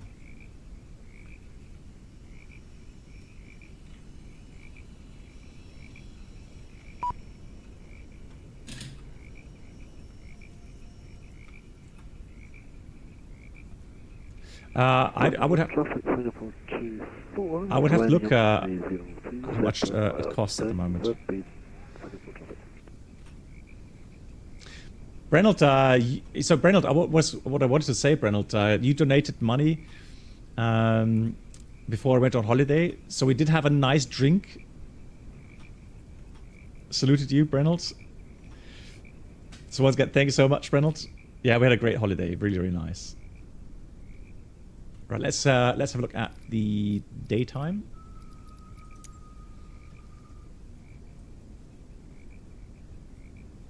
Ooh, that's bright. There we go. How often was I here in the real? Oh, many times. My parents used to live in Kuala Lumpur, so I requested Singapore very often when I was flying the 747 because that way I could visit them. Because I had 2 days or 3 days off. And so the flight to Kuala Lumpur from here is like Frankfurt-Bremen. It's like 40 minutes. You went to Faro. Okay, nice, Brennel. Brennel, and how did you get on with the Concorde? This is Singapore, from Time Models. And yes, I did buy, I paid for it myself. 02 Center to Montreal departure, Singapore. Oh, they even have the train there. Nice.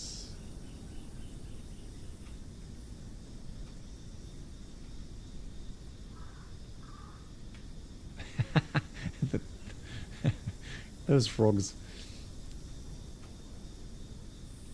No, I didn't. Oh, yeah, John. I forgot about that. Yeah, no, I have to do that next time. Espresso martini. Or espresso tonic. No, I forgot about that. Yeah. My bad. Yeah, so it looks nice. Quite nice scenery. It's a very complicated airplane. Yeah, it is. Especially if you try to do everything on your own. I think about traffic Thai 245, established ILS 02 left. There you go.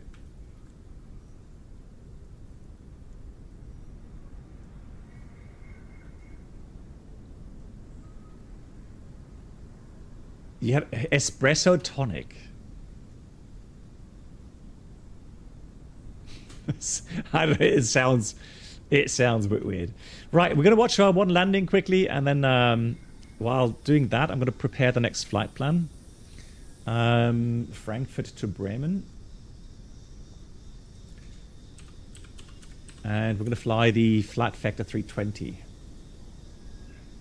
I do like gin and tonic, yeah. But to be honest, it has to be somewhere where the surroundings are fitting. You know what I mean?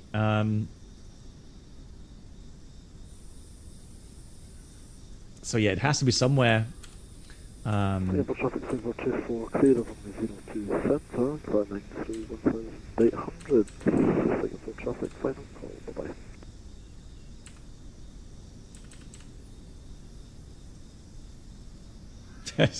Ted, man, you scared the hell out of me, Ted. Blimey. Out of nowhere, he just appeared on the runway. Like, what on earth? Oh, they do have a flight factor profile on Simbrief. Nice. So the routing that I would be planning is Maroon. So this is what we'll be planning. Yep, sounds correct. And then departure, yeah, 25 center is fine. Arrival 27 is also good. Level is pretty low normally, isn't it? 250 or something? 250. I'm going to take 130 passengers. Well, yeah, 125 passengers. Extra.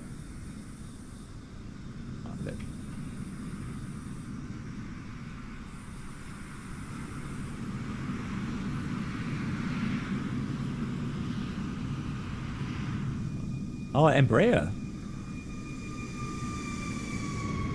Either that or a model matching issue. Brennald, yeah. It's only 10:30.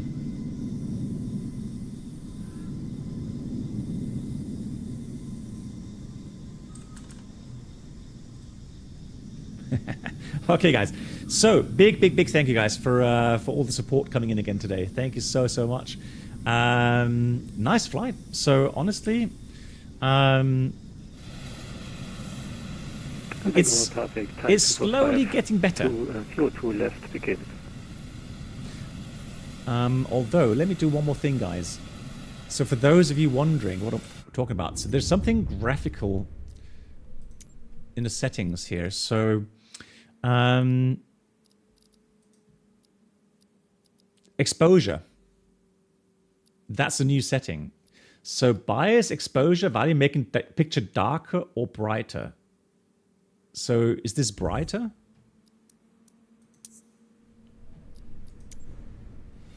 Yeah, that's brighter, isn't it? That's really bright now. Because that's really something I don't like. So let me do... Yeah, go lower, right? So let's go like a -2 here. Yeah, that's better.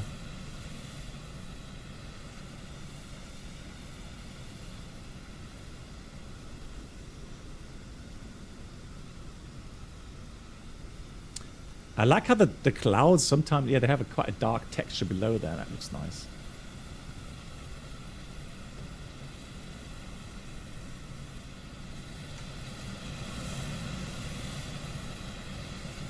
Hey, Alpha. Yeah, the scenery is nice.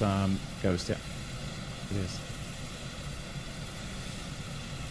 I'm not sure if my NVIDIA filters, are they working here? No, they're not. So that's the thing right now.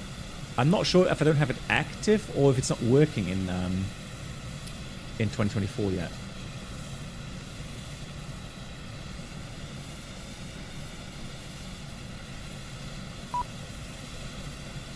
But yeah. At least they're working on it. So they're slowly, progressively getting better, which is nice. Cool. Guys, 10 minutes. I'll be back. 10 minutes, quick toilet break, and then we'll be back in the Flight Vector 320 X-Plane 12. See you in a couple minutes. Thank you so much, my dear moderators, as always. Thanks for all the help. Hope to see you in a couple of minutes. See you then.